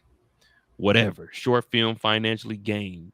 The studios represented by the Alliance of Motion Picture and Television Producers hope to gain by forcing the first dual strike of writers and actors in 40 years has long since been overshadowed by all of that. They are losing. Public support, brand loyalty, individual reputations, and group unity, not to mention the strikes threaten to fall not to mention the strikes threaten the fall TV lineup, theatrical releases, calendar film festivals, and the Oscars race months, perhaps an entire year's worth of profit and prestige. The writers and actors have already won the battle of solidarity and righteousness. The question now is how long before the studio get over themselves and make a deal. It would be great It would be great to say something sensible like a week, but given the unfiltered arrogance, shocking hostility, and general boneheadedness the studios have displayed thus far, it's difficult to know. They could double themselves down into a 2024 with few new series and the least surprising Oscar race in history, Barbie versus Oppenheimer, round two. I mean, that is crazy. Think about all the movies that came out. It's gonna be Barbie and Oppenheimer for the best movies of the year, bro. Right. I got my money on Barbie, man. If Barbie takes this one home this year, shit, it's a new day, It's man. gonna be a very interesting award season this year. Damn, I should have dropped the movie. They gonna put an asterisk next to it when they go back and look through the archives of 2023. They gonna say we're just gonna put an asterisk next to this year, and we'll explain. If you want to know what the asterisk means, then we'll explain it to you. Hey, I ain't gonna lie to you, man. This would have been a year for me to, man, my Hollywood debut. I should have put out a movie, man. I could have been up there, at least nominated. See, the good thing about the Oscars, the Grammys, and everything, you don't have to win. All you have to do is be nominated, so you can just put nominated. You know what I'm saying? The nominee next to you, and every time y'all be like, "Oh man, Modai J. Oh yeah, he was nominated for an Oscar." You see what I'm saying? So you don't have to win. You could just say I was nominated, but I went up against Just Oppenheimer. like they put an asterisk next to 2020. Oh yeah, especially in sports. All right, hold on. Let me finish this damn article, man. Let's see. Every attempt at the AMPTP has made to control the negotiations or the public narrative has backfired. After the Writers Guild of America went on strike in May, tough talking from anonymous executives about how they were in it to win it even if it meant the writers losing their homes, only served to strengthen the writers' unity. Now, this is what, May, June, July, August, September. Oh, golly. Damn. If they go to the end of the year, Mm-hmm. 7 months. 2024 or 2024. Hey, like, not being funny. Can the people on strike, can they get a regular job? Can they work while this is going on? I mean, I know they got their days they got to go out there and pick it, They but can better they get create. They jobs? better create. Get on a podcast or something. They just can't talk about or promote anything movie based.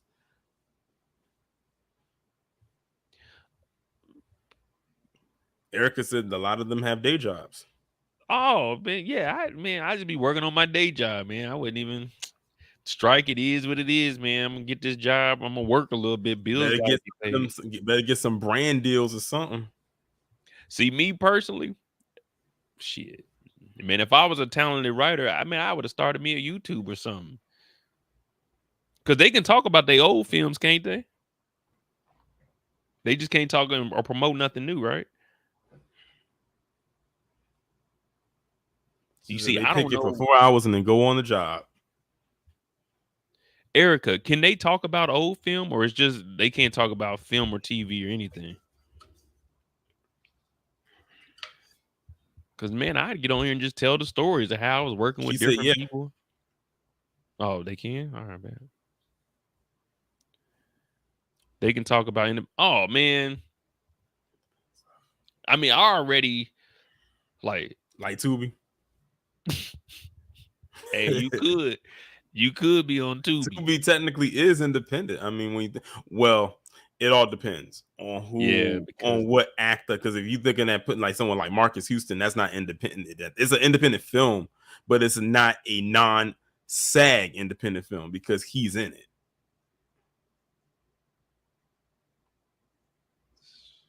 I don't know, man.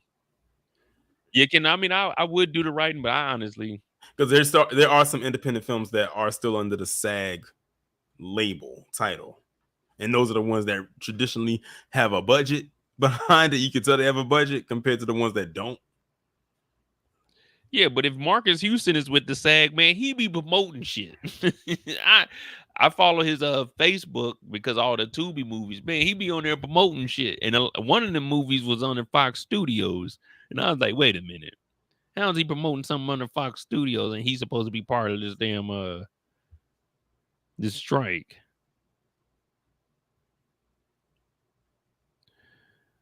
A lot of writers had other retail and waiter jobs while being a writer on the show because they don't make enough. Erica said, "Tap in." Yeah, yeah. Let me see what you. Let me see.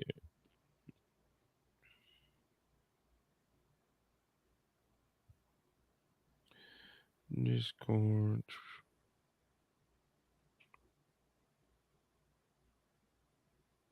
Then I ain't never there, man. Cause I ain't gonna lie to you. I be on there talking my talk. SAG offers waivers and exceptions. Oh, okay, okay. I don't even remember we were in that article. Hold on.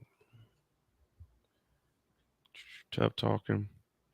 So the executives are saying they don't care. They in it to Thanks win it. for the clarification. I've heard of waivers too, because I've actually worked on sets before, and one of them I did was a commercial, and I did get a waiver, a SAG waiver from working on it. It was because it was a CarMax commercial. This was years ago though. You in the commercial, or you were just working on the commercial? In it, because the story behind it is that I was just going to do background work, but what happened was the person who was supposed to be there that day to fulfill that role, something happened. They never really explained to me what it was, and they ended up bumping me up from background to featured. So they ended up putting me in like a dressing room unexpectedly, put a CarMax uniform shirt on me, and I actually got to interact with the lead actor of the commercial. Steph Curry. No, it was no. This was back in like 2014. Was it Dang. 2014 or 20? It was. Listen, maybe even 2012. It was a while ago. Hey, I'm gonna go find that commercial now. I wish I could find that commercial now because I don't know. I never saw it. Like I never had an opportunity to see it. What And the they thing have is, it you was say? filmed. It was filmed in another part of the state that I'm in.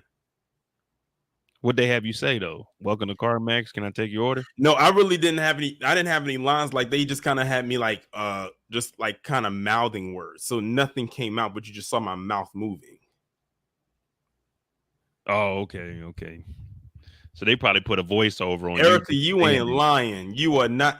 Listen, I could tell you some stories about working as a non-union extra background. But I would say the best one I had was probably when I did the Winter Soldier.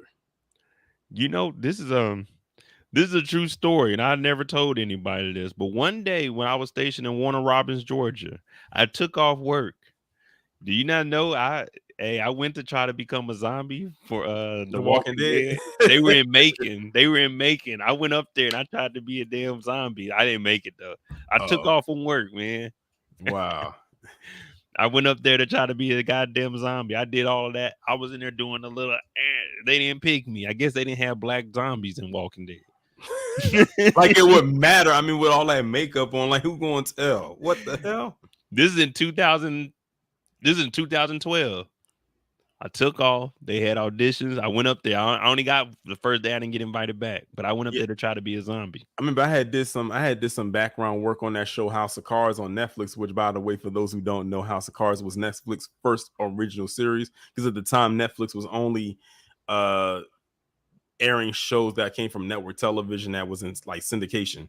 But I was on that show like I was in the first episode, as a matter of fact, of the show when it was a scene shot down there on Freedom's Plaza. And it was like an early morning shoot. Like we was there at like maybe 5 in the morning, and we was working against time because the way it was set, it was before the sun came up, so we were literally working against time. So it was a very short shoot at the same time, but man, them hours on those sets can be long. Those can be some long hours on them sets. Yeah, I ain't never been in no movie. I've been in a commercial, but other than that, after they told me I couldn't be a zombie, it was kind of like, man, the hell with this acting shit. You should have stuck with it. You see how much stuff they shoot in Atlanta now Yeah, since I ain't then. down there. They told me I wasn't good enough to be a zombie. So after that, I said, man, the hell When with they all that say we acting. wasn't good enough, what did they have you do? I'm curious. What? Nah, so like legit, like there's a little thing going around. You'll see it on the internet where they got the people. You just walk around, like you legit. You go in there, they break you into like it was like 3 or 4 groups on that day. But you go in there for about 5 minutes and you literally walk around and try to act like a zombie. So that's why when you hear me making noises and stuff, that's what you got to do in there. You're trying to stand out, so you got like people crawling on the ground and shit, but you're just walking around and doing shit. Well, I mean, good I thing you just wanted to see if I could get on there and be a zombie. There was some well, people in there that were like fucking amazing. You're like, damn, you low key looking down like, damn, these niggas are good, but I ain't make it. it's a good thing you didn't try to be a clicker. Oh, I could have been a clicker. Well, nah, I don't want to be a clicker because you don't get to see a clicker's face.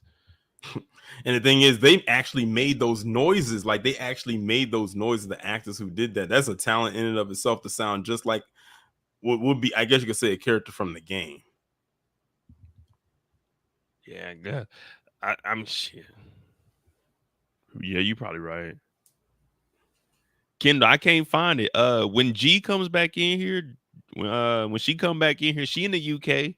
She could probably find that Ciroc commercial I was in. But I told you I didn't do nothing in the commercial. It was just me, my homeboy, and 2 girls. And they said when they bring the camera over, we all do the little cheers. So it's like we were off in the corner by the bar, but they did they recorded like the whole place, and then they were gonna come down by the bar, and we were at the end of the bar. So like, cheers. Yeah, Eric, I've done some, like, I guess you could say, like some acting stuff here and there. The most recent thing I did actually was this year.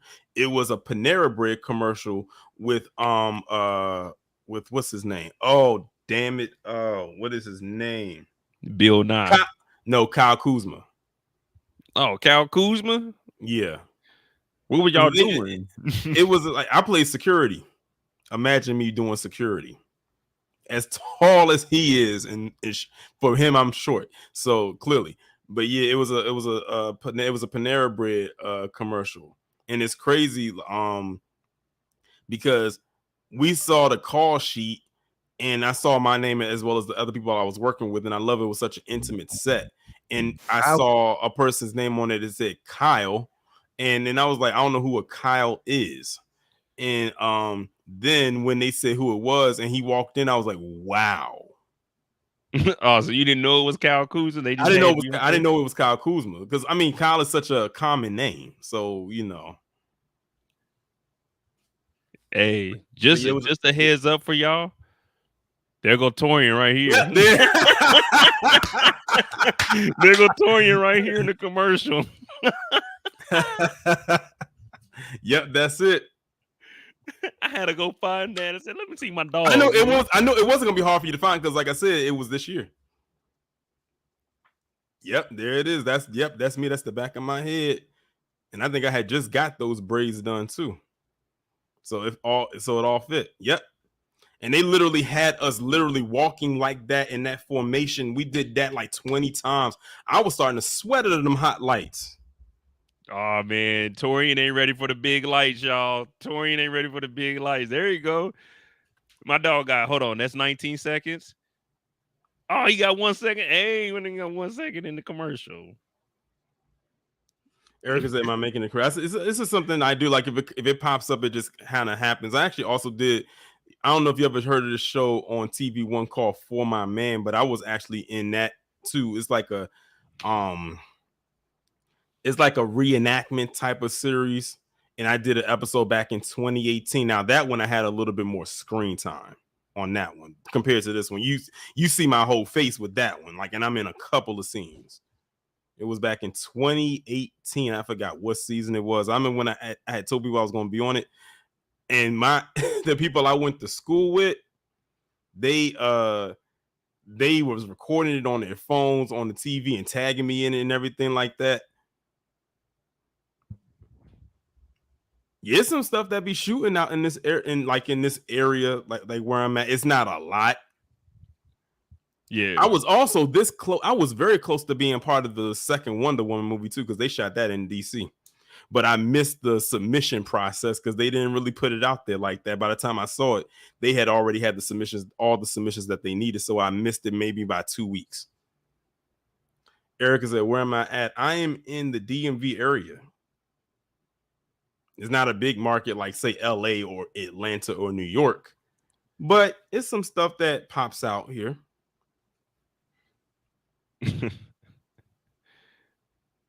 Damn, my boy Torian was in the commercial, man. That's what it's all about, man. Oh, she said, "Oh, you said you from You ain't Baltimore never but live tell in me LA." you was That's into dope. acting or anything, though. I know you this whole time. I just thought you was, you know what I'm saying, the educated brother. You can be educated and do this. We trying to say people out there a bunch of airheads. No, I'm saying, like, I didn't know. I know you do like movie reviews every now and then, but I didn't know you was actually into acting. Like, this is as far as I got. This is right here. Yeah, I was in a couple of music videos. There I go right there. you got the Freddy Krueger sweater on. Oh yeah, so this is back when I lived in Atlanta.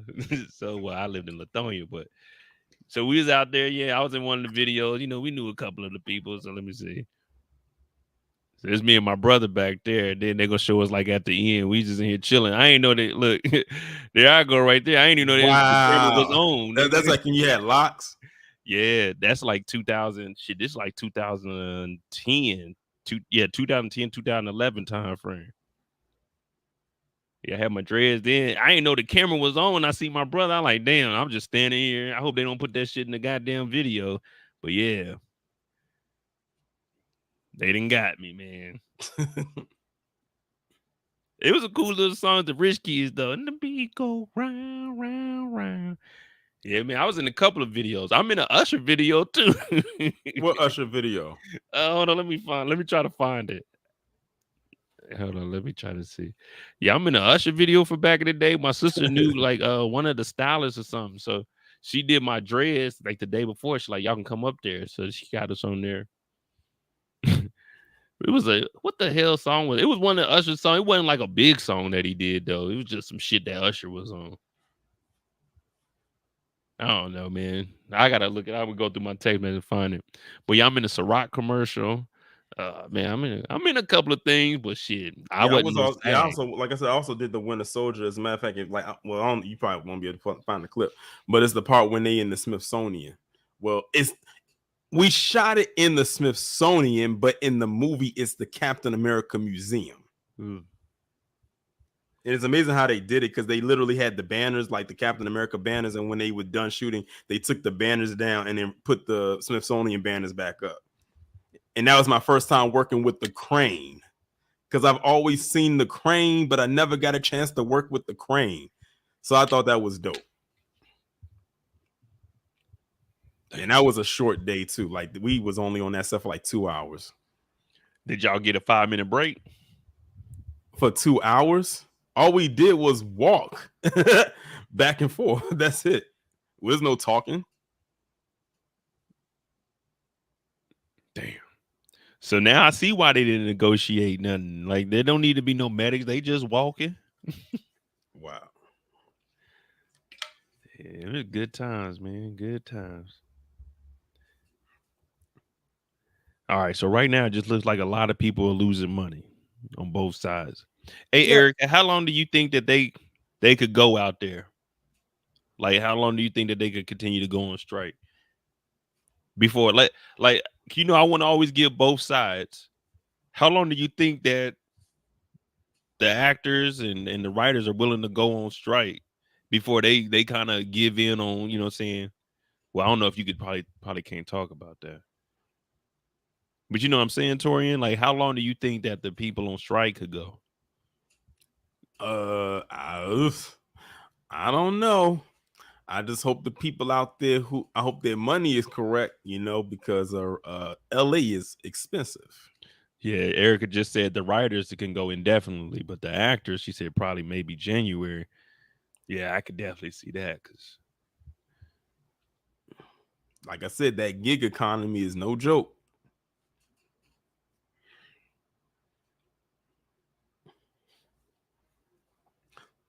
let me see. That's well, Variety said all of America has joined their fight. Damn, man, I don't know, man, if I could do that. After about 2 months, man, I'm gonna have to tell SAG, man, look, I'm gonna go ahead and drop my union membership, and I'm coming back after the strike, man. I gotta go get me a full-time job, bro. I can't do 4 hours out here. I wouldn't be surprised if some did. Like, yeah, man.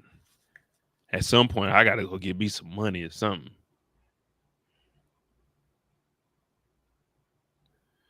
It won't end no time soon because the alternative is accepting the studios want to make this gig work. And yeah, I could see that. Might as well. I mean, you got to stay in the fight at this point. This is really what you want to do, man. I wish them the best of luck. I just know, like I said, from a business standpoint, man, they The ain't last trying to. strike, the last strike didn't even last 100 days. I don't think. The one back in 2008, I think, is the one she's talking about. The one that Corey's talking about. Yeah, and Corey Oh, said it was 100 days. Erica said it was 100 days even. This one, we way past 100 days. Corey said if you break the picket line, you can never return. Yeah, well, I'm changing my name then. They only said the old person couldn't. They said Mo couldn't join. Now I'm going by Jay. Yeah, I'm back in this thing, and if y'all won't let me back You in the got that? union, So you say you're going under assuming a new identity? yeah, I'm about to go legally get my name changed. Yeah, and then if y'all don't let me back in, I'm suing y'all because I got a new name, man. That last member was banned. Yeah, you know me, man. I'm trying to make it work. Let me see. This is 131st Labor Day on strike against. Let me see. Labor Day is more than a weekend of beaches, barbecues, and block parties. It's a national celebration marking the economic and social contributions of American workers. How ironic then that SAG members are observing this 141st Labor Day on strike. against a global industry that refuses to fairly recognize the contributions of the workers who power its economic success. Damn, the contract expired July 12th. Everybody on the list. The studios went even further and told us quite some time before they will be ready to talk with us again. Has been indeed quite some time. More than 52 days later, we are still ready and willing to negotiate a fair deal, but not heard anything from the studios. They said the silence is irrational. The only way to get it resolved is through parties talking. The refusal to even talk with them seems like a deliberate effort to prolong the strike and inflict maximum pain. Some economists are estimating approximately 5 billion in economic loss as a result, or perhaps their end game is one, as anonymous studio exec told a news outlet, to let the strike drag on until the union members start losing their apartments and losing. See, that's what I was saying, man. How long do you think that they could actually hold out? Because these companies, they gonna make it through. Like I said, it's like a big cat and mouse game they got going on here. It's about to get real ugly out there. California, LA about to be on fire. And I'm not talking Man, about from them forest fires and the wildfires. no, hey, they about to start breaking into the Hollywood studios because you can't arrest them no more. Hey, robbery, you can't arrest them no more. They passed that in LA. Shoplifting, all of that, they don't care no more. So they about to start getting these. Hey man, they about to be on strike and they about to start tearing these studios up. I'm not saying anybody on SAG. I'm just saying in general, the city.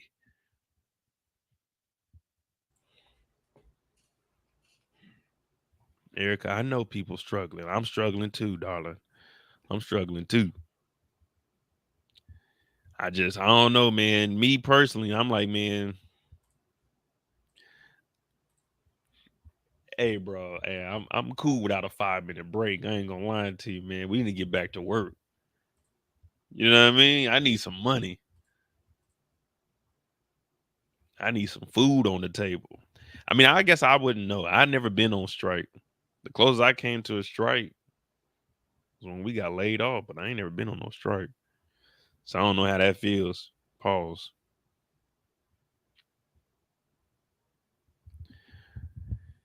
Yeah, that's pretty much it. Each day with each word, each new crisis, public relations advisor, this massive billion-dollar industry ensures its own ultimate defeat. Actors know they are in the fight of their professional lives to preserve a sustainable career and will not weaken or waver because the fight is righteous. We must secure what the professionals in our industry deserve: economic fairness and sustainable, dignified career. That means minimum increases to keep up with inflation, addressing the current streaming model, which undercuts residual income and ignores the contributions of our members. All right, we went over this before. Okay, here we go. Fair compensation when a digital replica is made or our performance is changed using AI. So anytime AI touches them, they want to get paid for that. That's cool. I mean, that's cool. I can accept that. If we do something with AI, hey, all right, cool. We'll give you some money for that.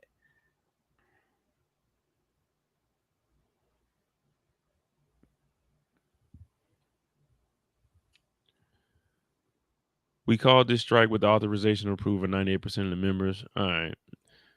The industry cannot survive without the creative talent that fuels its bottom line. We continue to call on the studios and the executives they negotiate for to recognize what actors, writers, and all the entertainment professionals deserve and what a fair industry needs to survive. An agreement that provides fair compensation, revenue sharing on top of residuals, and guardrails around AI technology. Hey, man, they saying that it's a catalyst for a historic culture change, but not just for performers. We've been on the picket line side by side with writers. Blah, blah, blah. Okay, yeah, it's just saying the same thing over and over. I mean, we're gonna figure it out. we Yeah, we gonna figure it out. Look, I'm telling you, man, this affects everybody. Now, I respect everybody that's on strike because that's what they after. But at some point, we the people, the consumers, have all the power. It's Mm. really up to us to make the final decision. Just being honest. When you really think about it, the consumer. And really when it boils down to, like, I think if it came down to us, then both sides, no matter where they stand on it, is going to be the ones that are going to be affected. Because my thing is, hear me out, y'all. Hear me out. The actors, the writers, they want more money. They want more benefits. The studios want to keep all the money. You know who's getting affected by this? You and me, because Why do you think I'm watching Force Raising Canaan Book 2 BMF on another platform? I'm saying That is we are not suffering the its most. main platform. We are I'm suffering not the fooled most. by this. And guess what? I can use, if it came down to it and I had to start cutting back, I'm gonna use that same platform to watch those other shows and movies. All I got to do is find out what day they come on and what time they air. Give an hour or so to pass, and I'm in there. And then once I'm done watching, I delete it to make room for it when it comes back on next week. If it's a show, if it's a weekly show, that is. We the people are suffering. They said last year they made $32 billion. And then at the beginning of the year, Netflix told us the prices is going up. They just made 32. I don't give a fuck about the writers, the actors, the motherfucking studios. We want our prices to be lower. The consumer, we decide what's going on during this strike. Y'all need to get y'all money, but our price need to come down. What y'all got going on shouldn't increase our shit, because y'all demanding more money from the studios and more benefits means they hiking the price up on us for us to get lower quality material to watch. We ain't watching good ass film. Man, back in the day, you used to have 5, 6 different motherfucking shows on TV that you could watch. Now you might have like 2 or 3. We are suffering the most from this strike. They talk about they want more money to go up with the inflation, 4%. They want to go up with inflation, but ain't nobody talking about the inflation costs that are coming back to us. 32 billion in 2022, watch it be 35, 36 billion. As they on strike and less work is getting put out, we still getting charged more to make up And for it's and guess what? Who's the one making the decision to increase them prices? Man, they got to, because the workers are asking for more money. Do they have to, or because they choose to? They got to. They got to. They got to.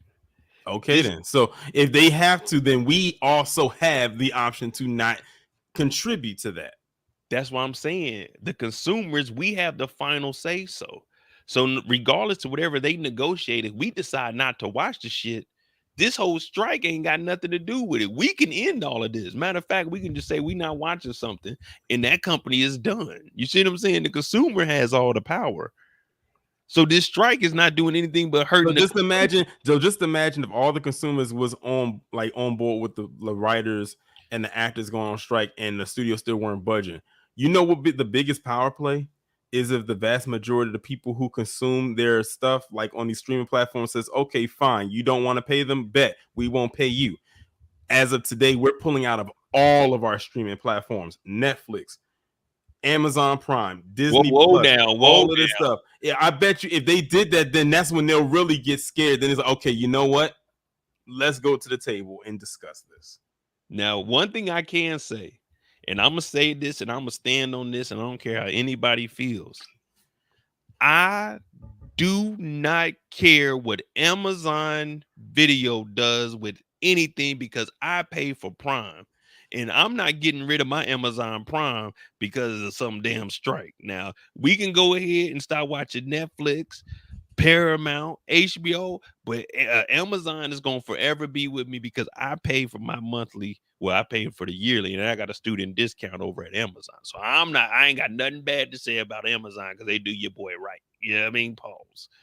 That's the only reason people are going to keep Amazons, because they're going to keep their Prime membership. But see, the thing is, they don't have to necessarily keep it, because it's not going to necessarily be a thing of the shows or the movies they have on over there. It's not like they're Netflix. A lot of people who have Prime and use Prime is mainly just so they can shop anyway. It's just that the Prime Video is incorporated in there. So I mean, it is what it is. But when you're talking about Netflix and Disney Plus and Apple TV and Hulu and Paramount Plus and Stars and BET Plus and all these other pluses out here, then that's when you're gonna see, okay, now it's getting really real, because now the consumer has now jumped on board. I'm just saying, I agree with everything you're saying, but Amazon, if I can get Amazon Video for free, why am I paying $20 for all these other streaming platforms? That's what I'm saying. Because Amazon. that's what I keep saying, because we live in, welcome to capitalist America. Thank you for Amazon. I don't pay nothing for Welcome to Amazon. capitalist. Welcome to capitalist US of A. DeMarcus, I just mentioned BET Plus. I mentioned as many plus streaming platforms they included. They are not exempt. See, I pay. Well, I got the student discount, so I think I only pay like $60 a year or something like that. But for $139, I get Amazon Prime Video and I get Prime. So there's no reason I should be paying more for Netflix, HBO. All of their prices should be lower than Prime. If for $14 a month, I can get Amazon Prime and same day delivery and videos for $14 a month. Look, this whole strike thing on both sides, y'all need to get y'all shit together, because y'all running up the bag on us, the consumer. Well, guess what? Like I said, now the consumer has a decision to make. Are they going to continue contributing to it? Or are they going to pull out? Like I said, but at the end of the day, it's still a decision. It's still your choice. No one is saying you don't have to do it, but if you want to make a stand, you know what you got to do. Look at that. Search with AI powered boost. That's been popping up on my Google search for the last week or so. Yes, sir. AI, baby. But guess what? AI was already on. Not right now. Not right now. So on Netflix, it's $20 a month for premium. Who's But paying for that? on Amazon, I get premium and I get free deliveries and I get same day, next day, overnight deliveries. That's why people are going to keep Amazon, because they're not giving up that Prime. You ask anybody who has Amazon, you ask them, do they got Prime? They're going to say yes. It's just that the streaming part is incorporated in there. So that's seen as a good deal. Are you getting that with Netflix? Are you getting that with Disney Plus? Are you getting that with all these other plus streaming services? No, you are not. The strikes, man, they bad. Erica said, imagine if YouTube tells you tomorrow you're only getting 5% of your AdSense from here on. I mean, I wouldn't care, to be honest with you. Last month, You wouldn't care. You wouldn't care, but those who make very good money and have in their livelihood from this, they would care. Hey, and I'm gonna tell you, just like I tell myself, you better work harder then. They already worked hard, clearly. But I'm just saying, like, so for me, last month, the last 2 months, man, I probably made like $300 off of YouTube, man. It is what it is. But I don't even know what percentage of that I'm making. You know what I'm saying? Like, whatever money they give me, for me, it's just extra money because I'm on here doing what I enjoy to do. So for me, I'm saying for me personally, I know what you mean, Torian. Like, yeah, for everybody that's really making that money on here, I'm just saying for me personally, I do this because I enjoy it. I mean, the money is nice also, but if they cut the money back, it wouldn't make a difference to me. It's not like I'm on here doing YouTube to survive. You know what I mean? I'm just saying, me personally, I'm looking at me and what my pocketbook covers. I can't worry about everybody else's problems. I'm just saying, if I can get Amazon Prime to do everything, everyday occurrences, whenever I want to watch TV or something, they give me movies for 14. Once this strike is over with, look, premium is $20. Who knows where it's going to be at by the time the strike is over? It's probably going to be more. If people are still there. But see, that's the thing. If people pull out, they won't keep raising it.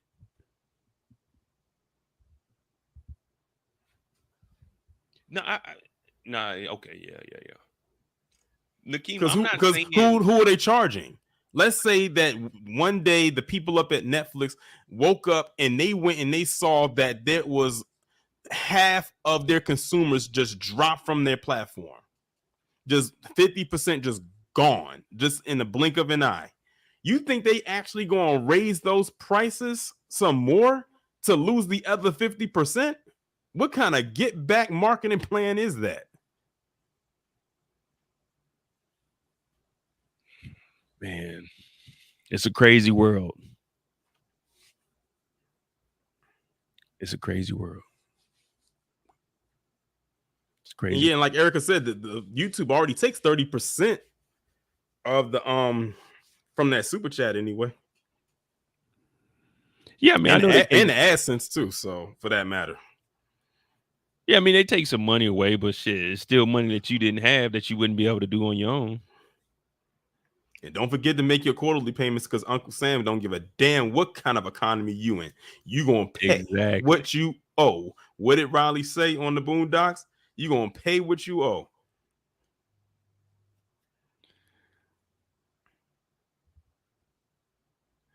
I mean, yeah, I mean, I understand it.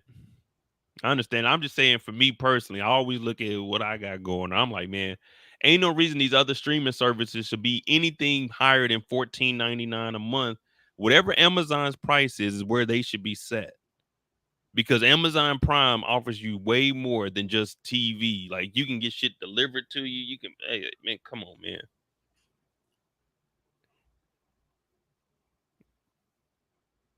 Damn.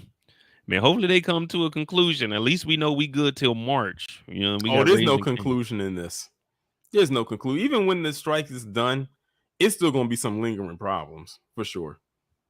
Erica says she's spoiling it for us. She's saying the studios are gonna cave. All right, hey, we need to see. We need to put like a little countdown there. I got I got early February 2024. Yeah, I've noticed a lot of streaming services have now started to place ads on their thing. Like, it's, for instance, Disney Plus is starting to do it. They're starting to put ads on their platform. That almost happened to me recently because I'm using, because when I used to have an Android, I incorporated it through the Google Play Store, and I still have that. But if I was to drop it, I would end up have to go into ad base. And see me, I'm under that $9.99 for Max. Yeah, my brother is I don't too. give a damn about no $15.99 for ad free. I can deal with that little 2-minute ad they place at the beginning of an episode of Winning Time, even if it's the same ad they show every week. Yeah, see, this is what my brother had, because when I was watching his, I was like, damn, there's a commercial on this mother. I thought it was the intro to the movie. I mean, yeah, to the movie, but it was an ad. I was like, oh, I didn't even know that was a thing. What's that? I said, I didn't even know that was a thing. I knew Netflix was adding ads on the Yeah, like, yeah. you didn't know Max have ads on there? Hell no. Yeah, they been Man, you had know my ads on HBO. there. I don't got HBO. Yeah, they been had ads on there. The only reason I have HBO, well, it's I say this: if I'm watching multiple shows on or something, then yeah, I will just break down and get it. So on HBO, on Max, I'm watching Winning Time. I was watching House of the Dragon. I do watch Euphoria and The Last of Us. You see, all of those, I was doing something else to gain access to them. Oh, so you was doing like I was doing when it came to the Force and Raising Yeah, Cain yeah. and Ghost. Okay, yeah, we had a backup plan. Let's put it that way. Because HBO, it's only usually like one show on a time at HBO. Because they really primarily, like, as far as TV shows, they focus on that Sunday. So Mm-hmm. yeah, so I never got HBO because it's like, man, I'll just watch that the next day. That's crazy though. Like, this is what it should be right here, $9.99. It should be $9.99. Yeah, that's what it was maybe like 5 years ago. Yeah, but see, the consumers are the ones suffering. This $4 or the $6 that we paying extra, They're making hundreds of millions off of the ads. Mm-hmm. They said we're We, the gonna give y'all an consumers, are option. suffering. Either way, they making off like a bandit. Because they know a lot of people don't want to see them ads, so they said they'll break down and pay the $15.99. But some people don't want to pay the $15.99, so they'll deal with the ads. So we're going to get paid through them and by the ads. And then Netflix think they slick because you can't share passwords, but if you Yep, do, they then shutting your shit that's off. 2 accounts with ads. Because you got to pay that little extra for the other account. They said, "Oh, y'all thought, okay." Man, they getting a lot of money. I ain't gonna lie to you. Mm-hmm. It's a lot of money, and I'm It just seems to me nowadays money is in the streaming business. As long as you're the one who owns the streaming platform, that is. damn. I'm with y'all. I'm too cheap. I do YouTube, and I don't have YouTube Premium. I click skip I got. ad every I time. I do have the premium. I do have the premium. I'll say that I do have that. Hey, YouTube, man, give out premium for a year for everybody or something. Let us elite, you know what I'm saying? See what it is. Something. Come on, YouTube, Google. I know you got it. I know you got it. My girl Erica just told me she get a nice little penny from y'all. I know y'all got it. Cause y'all only giving me 8%. They talking about they only take 30 from them, but they told me I got 8%. So I gotta talk to YouTube. I gotta see what Google AdSense talking about. Hmm. I gotta check my taxes. I see when I made last year, I said, okay, this is all right, but they saying that this is only 8%. Google, where the rest of it? Where the rest of it, Google? I don't know how I got screwed with that deal. Mm. And then notice now, like on YouTube now, even without the premium, you can do the thing where you can have the thing where you can have the screen be separate from the comments and all types of stuff like that. I don't know if it has it where you can turn the screen off and still have it play in the background, but I know that's on the premium. No, like put it into like a little box. Yeah. Oh man, Android, I've been able to do that for like the last 5, 6 years. No, I mean like turn the screen off and have it playing in the background. Like, without the premium, Oh if you turn the hell screen, or no. if you turn the screen off, it turns the whole thing off. Yeah, Then you got to yeah, have the yeah. screen on. Yeah, for premium, you can turn the screen off and have the video playing in the background. Can you have like while you using your phone? Can you have? Does it let you have like a little YouTube square on there, so you can still watch the YouTube Yeah, video? it's a big screen too. It's not even a square. It's almost like it's a pretty big screen.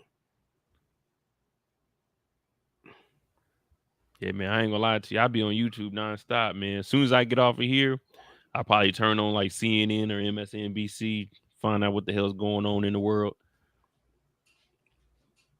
Netflix Too been around for much. 13 years and just turned a profit in the quarter this year. Netflix nonprofit. Yeah. That's crazy. It took them 13 years to finally turn a profit.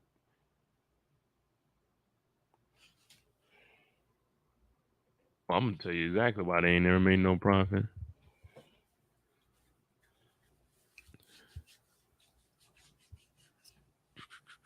Here we go. Damn, it's New York Times article. Of course they're gonna be. Uh,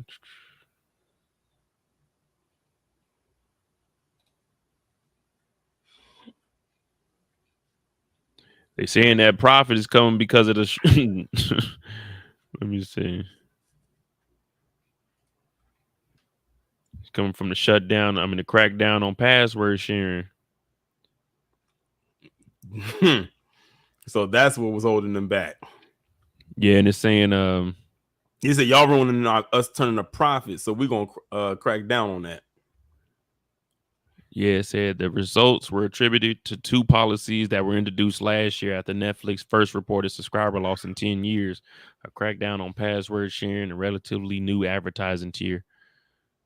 I'm trying to find the 13 year. I thought it was in this article.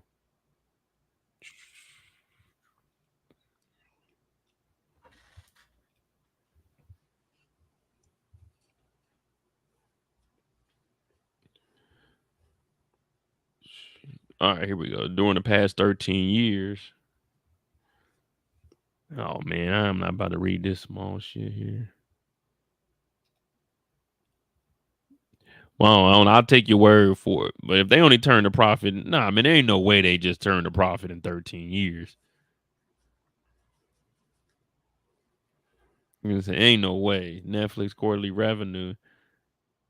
It had to be something else with 13 years. They've been making a profit. This may have been their first year not making a profit, like as much as what it was.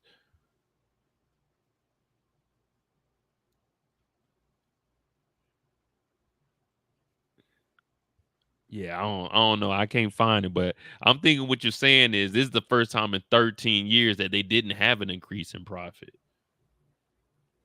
Pre-fit.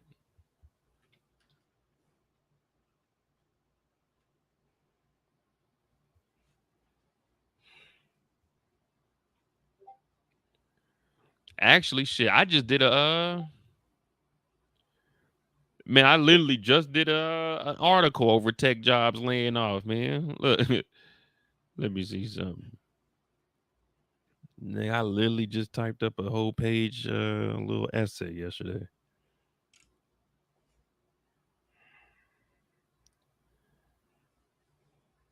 Hell yeah. Talking about tech layoffs and all that. I had to do some research on it.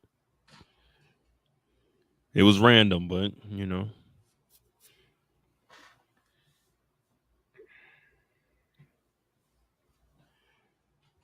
Several experts quoted in the article stating that they're concerned about how the layoffs could have a huge impact on the tech platforms and safety of the platforms. One of the experts believed that the layoffs will hollow out the tech companies from the experts on the platform. Another expert believes that having all of these layoffs will, in fact, make this a difficult process and could allow a variation of threats to the tech company, including AI taking over. Now, there are legal and ethical ways that the companies can approach these layoffs. Yeah, man. I was over there breaking this down. So when we heard AI on here, I was like, damn, I just did an essay on that shit last night. Hmm.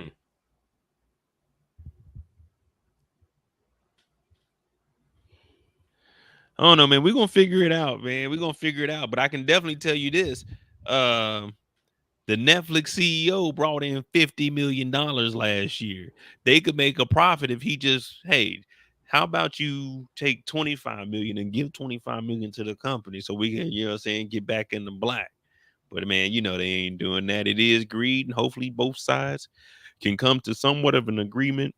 But we know how it is. It's big business, and these corporations they not about to back down. They're gonna give an inch. They definitely not gonna let you take a mile. He's bigger than Nino Brown. This is big business. Damn. But that's really about it, man. That's all I really got. You got anything else on this, Torian? Nah, that was it. Yeah.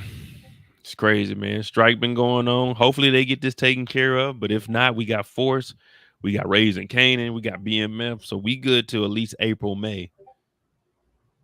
At least on my channel. Oh, and we got Tubi's on Wednesday. Tubi on Wednesday. It's a hell of a day, man. Make sure y'all subscribe to Torian's channel. Subscribe to my channel. Hit that like button. We on the road to 50,000 subscribers, man. It's a slow journey, but we trying to get there. We trying to get there. And the channel's getting back. These last 2 months, we ain't been hitting like we supposed to. Yeah, I've been seeing the increase in the views. I said, yeah, because now you about to be integrated back into that power algorithm. Yeah, man. Yeah, we getting back, y'all. We getting active. Just a heads up for anyone that's new or you haven't heard. Cooper Sachs is alive. Cooper Sachs is alive. It is official. Power just got 10 times better, y'all. Corey, I'm not done reviewing it. It's just, man, this was a holiday weekend, and I ain't gonna lie to you, I got busy as hell. Oh, you definitely need to review this episode. Yeah, I'm trying to think if I might do that tomorrow during the daytime, or probably be in the evening because Wednesdays are my off day. Well, Ahsoka come on tonight, so I'm looking forward to that. Hopefully, it's better than last week. Last week was definitely kind of a mid episode. It definitely was a filler episode, so hopefully they can rebound for this episode 4 that comes on tonight. I know you don't watch that show. No, I don't really. I'm about to say. I mean, yeah, I don't really watch that. But it's actually some stuff coming up that I'm looking forward to. Like for instance, on Friday, is it Friday? Friday, The Changeling comes on. That new Lakeith Stanfield series on Apple TV. Which I Oh, thought was interesting that it's a series. I thought it was a movie, but it's a series. Like it's episodic. Like they have I think they airing the first 3 episodes on Friday, and then the rest are going to be weekly all the way up into October. So I'm really looking forward to that. Right, Erica. You know, I never watched anything on Apple TV, but so this is going to be like I guess you can say my icebreaker when it comes to anything Apple TV related. So I'm really looking forward to that. I like anything that Lakeith Stanfield is in. He's a very versatile actor. He can pretty much do anything at this point. wait, that comes out On when? Friday. Friday. Damn, why did I think that was a January movie? No. You thinking of that Book of Clarence? Yeah, okay, that's what I was thinking Yeah, of. Book of yeah, that Clarence. comes out. I don't know when next year, but it comes out next year. But no, this is called The Changeling.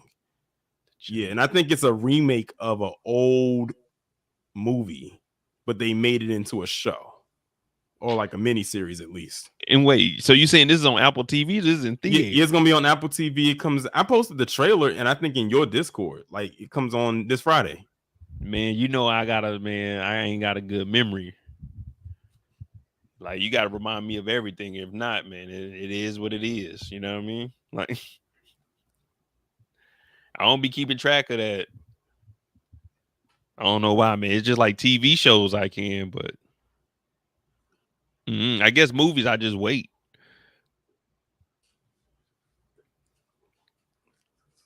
I'm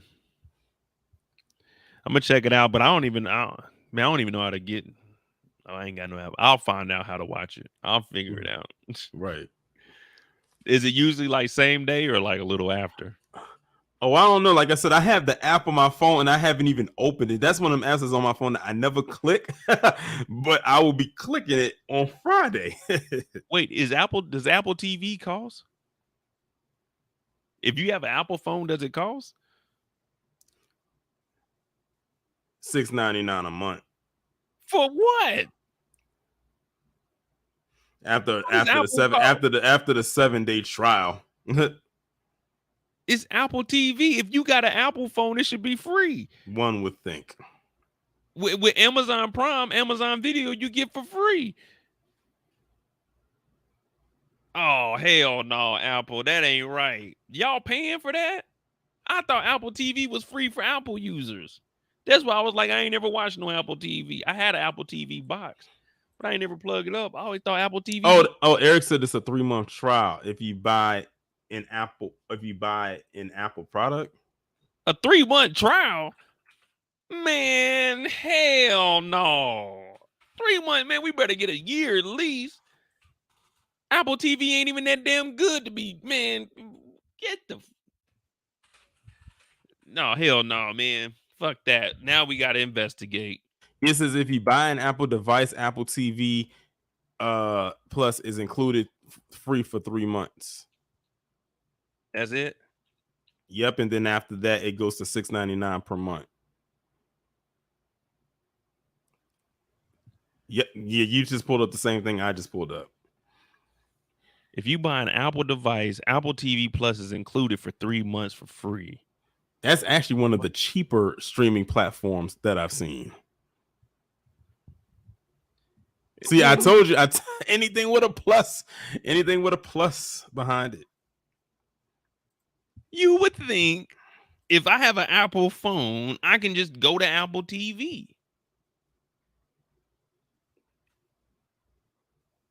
What the hell? I always thought this whole time Apple TV was free for Apple users. That's why I never watched it. Like I don't have I got an Apple phone, but man, I just use it for music. Damn, you learn something every day. I did not know that. Interesting, man. Fuck but Apple. I'll break down and do it. Because I actually do want to watch that series. See, like YouTube and then YouTube TV. I understand YouTube TV calls, because it's TV. YouTube is free, but you know what I'm saying? But like if I'm paying for an Apple device, I should be able to watch the Apple programs.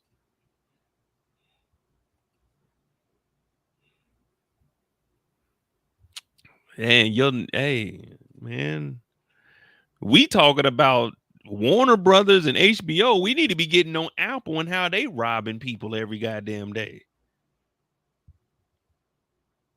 Apple is the real villain here in America. Damn. That's what y'all said. First thing you need to understand that there is no such thing as free Apple TV. And this is 2021. Damn.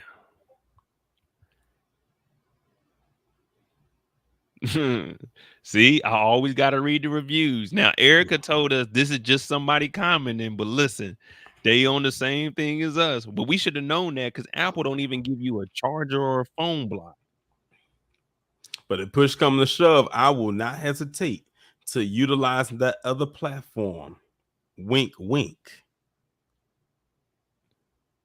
Damn, they be robbing y'all. Apple allows you to watch the first episode of mini shows for free. Look, people ain't even watching whole series. They just watching the first show and going to another. Oh man, Apple TV. Man, ain't no one going. This sound like the slums. Apple TV had that Will Smith movie on there. Oh man, get Apple TV out of here. Ain't nobody watching no Apple TV. I think it had that hijack show on there too. Hey man, we're done with Apple TV. They buy a brand new phone, $1,300. How much is the new iPhone? The iPhone 13 out right now, 14.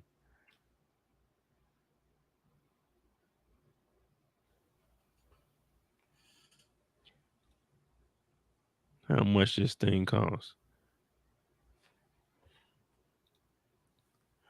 iPhone 13, the base price is $800. Well, no, let me see something. You pay all this money and you don't get Apple TV for free?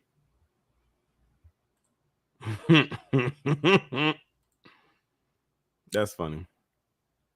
iPhone 14 Pro Max, $50 a month. God.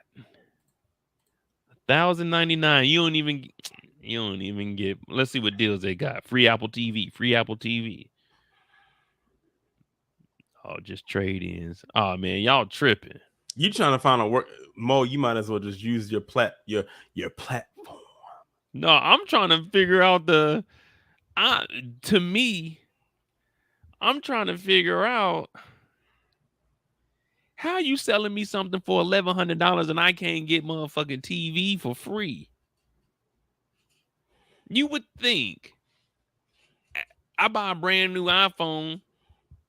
Hey man, give them 12 months for free on that Apple TV, man. Give them what. Even with Netflix under T-Mobile, doesn't Netflix have a deal with T-Mobile? Yeah, I don't. Well, it went up, so I think I pay like $3.99 now, but they pay the rest. Yeah, I paid $3.99. They paid $11.99. That's how we got the $15.99. Okay, that makes sense. Because it used to be when they first got the deal, T-Mobile just paid for your Netflix, so you got it for free. But once they started, so now me, the consumer, I got to pay an extra $3.99 a month. T-Mobile got to pay $11. But man, just pay that whole $3, man.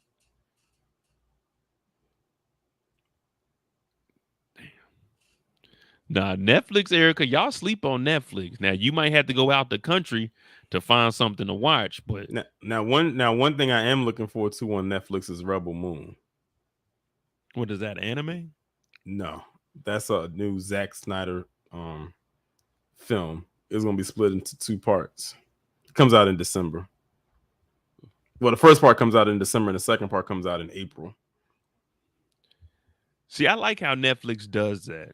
Like, all right, we're gonna give you 2 quality movies, but we're just gonna break them down and drop one, and we're gonna give you some month in between, and then we'll come back to it. That's cool. I never really got into dropping all the episodes at one day. That's just, I don't know, man, it's too much for me. Yeah, Oh, Netflix, the first thing I know that did the platform I know that actually did that.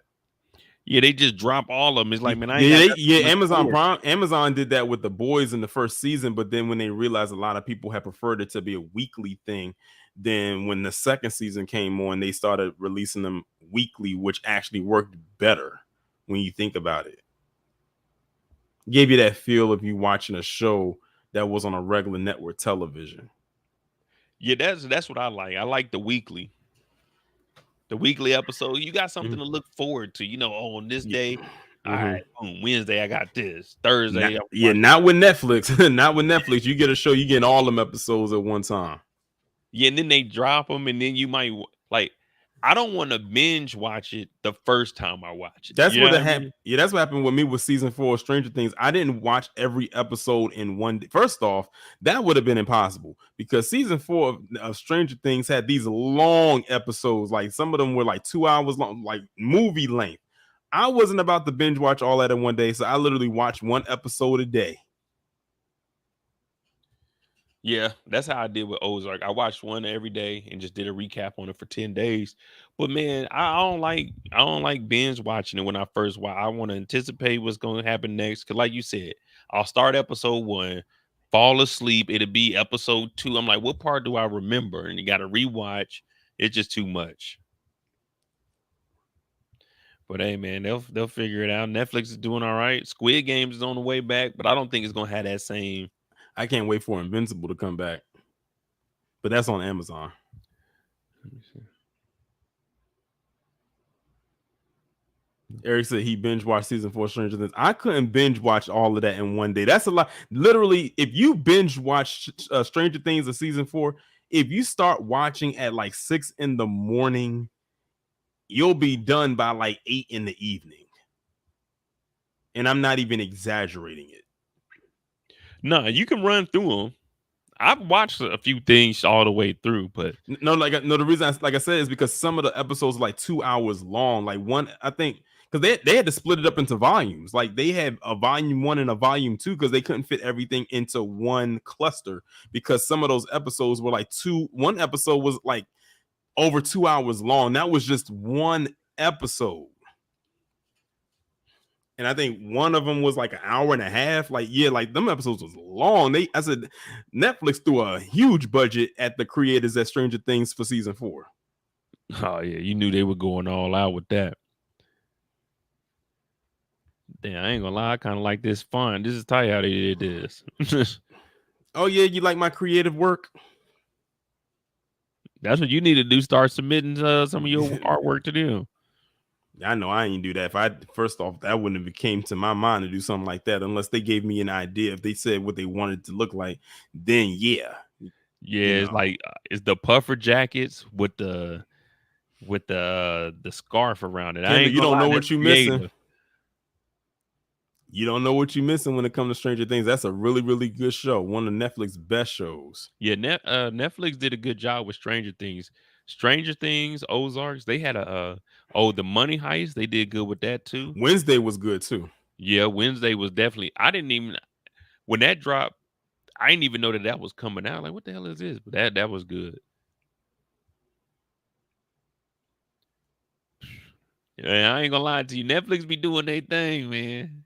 Netflix, Eric, they'll I'm have right some there sweet. with you. I binged watch well up until at that time it was season 6, the Battle of the Bastards episode. I'll never do that again either. That was a lot. Binge watching Game of Thrones, that was way too much. That's probably why I stopped binge watching, was because that was the last time I binge watched anything was Game of Thrones. Hey, I got one. This might need to be our joint collab right here. Scouts honor the secret.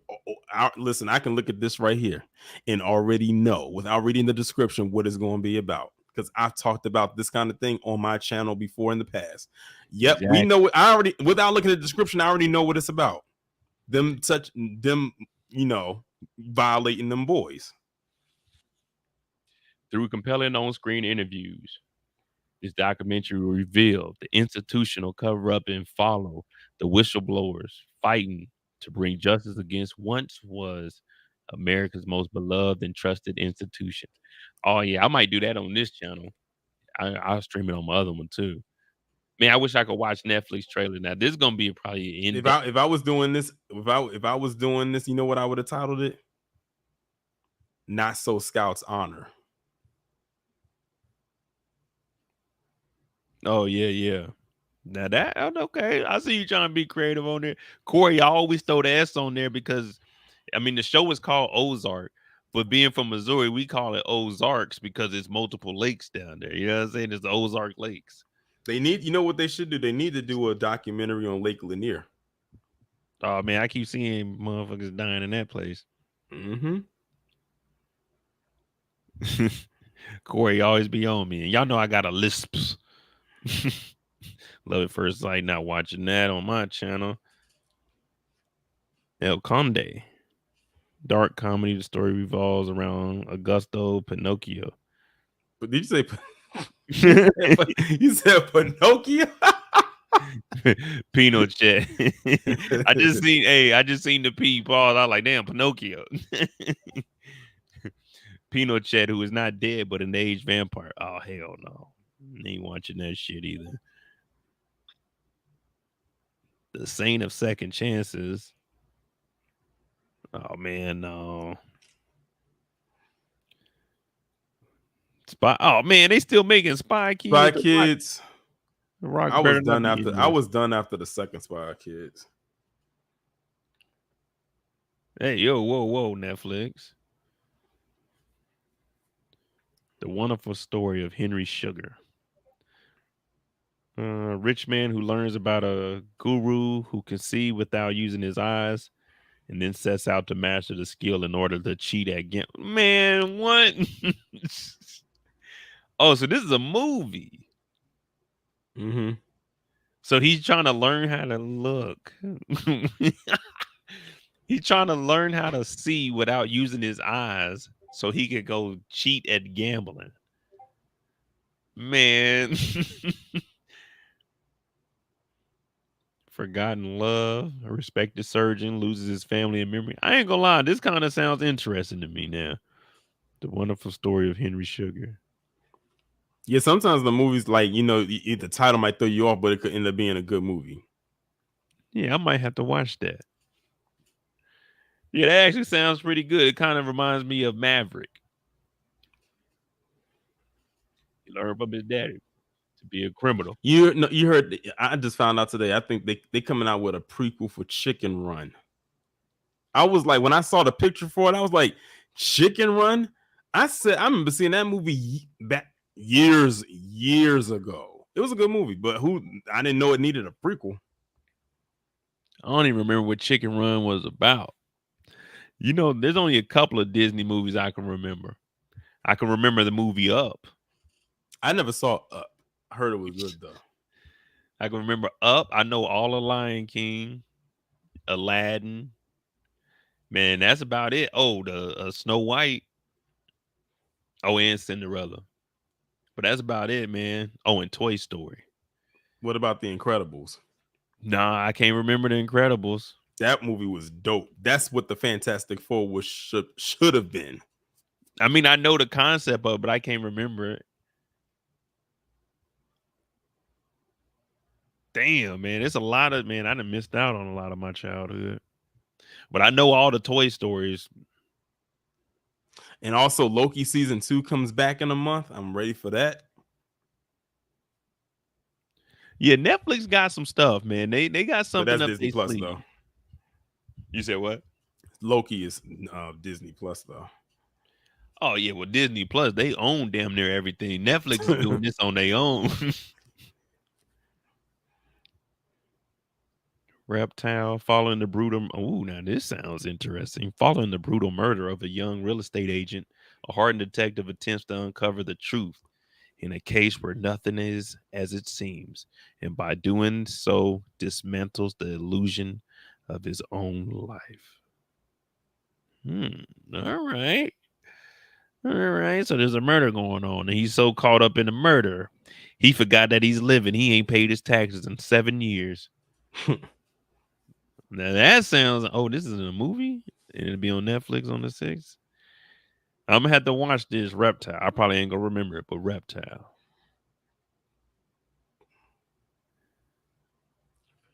Fair Play. Oh, okay. Hey, Netflix seem like they about to be dropping. Let me see. Fair Play. Look like detectives. All right. Let me see. A cutthroat financial firm arises. Supportive exchange between lovers. Emily and Luke begin to sour into something more sinister. Power dynamics. The couple face true price of success. Ambition in their. Oh man, this is too long to talk about nothing. Transformer faster rules. Yeah, that sounds boring. I might watch it though if I remember. The Devil on Trial. Oh, this is a documentary. The Devil on Trial. The trial explores the first and only time demonic possession has officially been used as a defense in the U.S. Oh, never mind. Here we go, y'all. You know, it's October, so they get into the Halloween theme stuff. Hey, October 17th. Y'all gotta remind me. The Devil on Trial. Matter of fact.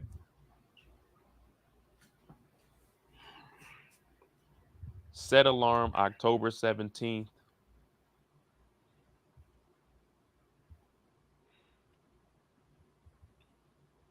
Okay, what time? All day, baby. Sorry, I can't set alarms on this device more than dead. Yeah, well, set the reminder then. Damn. Why would you tell me all that? Just go straight to set the reminder. All I heard was say, "Sorry, I can't set a reminder on this device." Damn. No, it was saying they can't set an alarm more than 24 hours. Oh. And then it said you can set a reminder. See, if we would have had AI on here, it would have known go to it wants to set a reminder. You see what I'm saying? Damn, we need AI. The Devil on Trial. We're watching this. The Devil on Trial. We might have to go over to Rumble. We can actually watch that mug. The Devil on Trial explores the first and only time the demonic possession has officially been used as a defense in the U.S. murder trial, including firsthand accounts of alleged devil work. They said the devil has evidence, and it's a shocking murder. This extraordinary story forces reflection on our fear of the unknown. Damn, so it worked.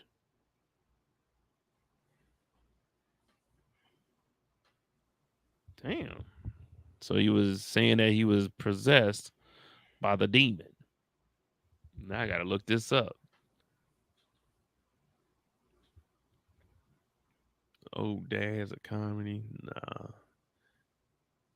Well, Bill Blur directed it. Burr, he's straight.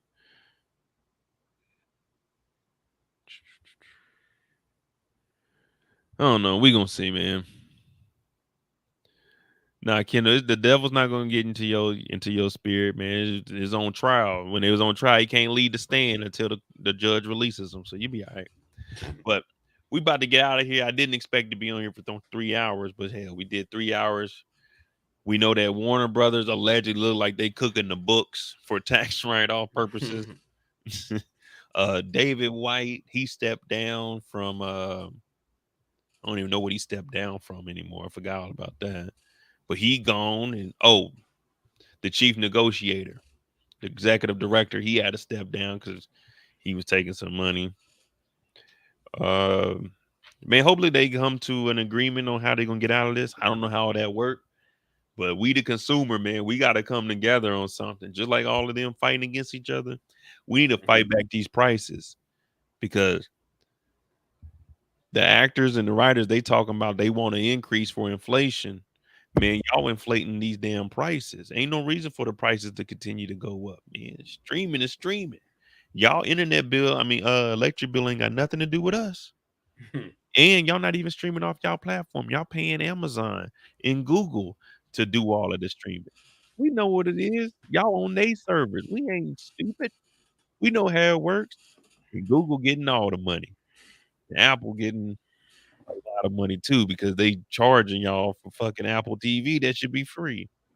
There's a lot of shit going on right now. When you just sit back and look at the numbers, it makes you go, how is all of this even possible? How is it possible? Well, this is the people. This is what we live with. Hey man, I love America though. I ain't gonna lie to you, but Amazon is the way to go. You get Amazon Prime. Shoot, they blur. Hey, it's all a blur like a Drake tour. They bring the shit to the house for you, and you get to watch Prime for free. Man, I tell you, ain't nothing better than that. But hit that like button, hit that subscribe button. Man, we on the road to 50,000 subscribers. Subscribe to Torian's channel. Man, we got power this Friday, man. Support the channel. Cash apps at the bottom of the screen. I'm MOEDOTJ. And remember, tomorrow's Wednesday. Get all your work done. We might go live tonight. I don't know. We'll figure it out. We do need to watch a Tubi movie. I'm out.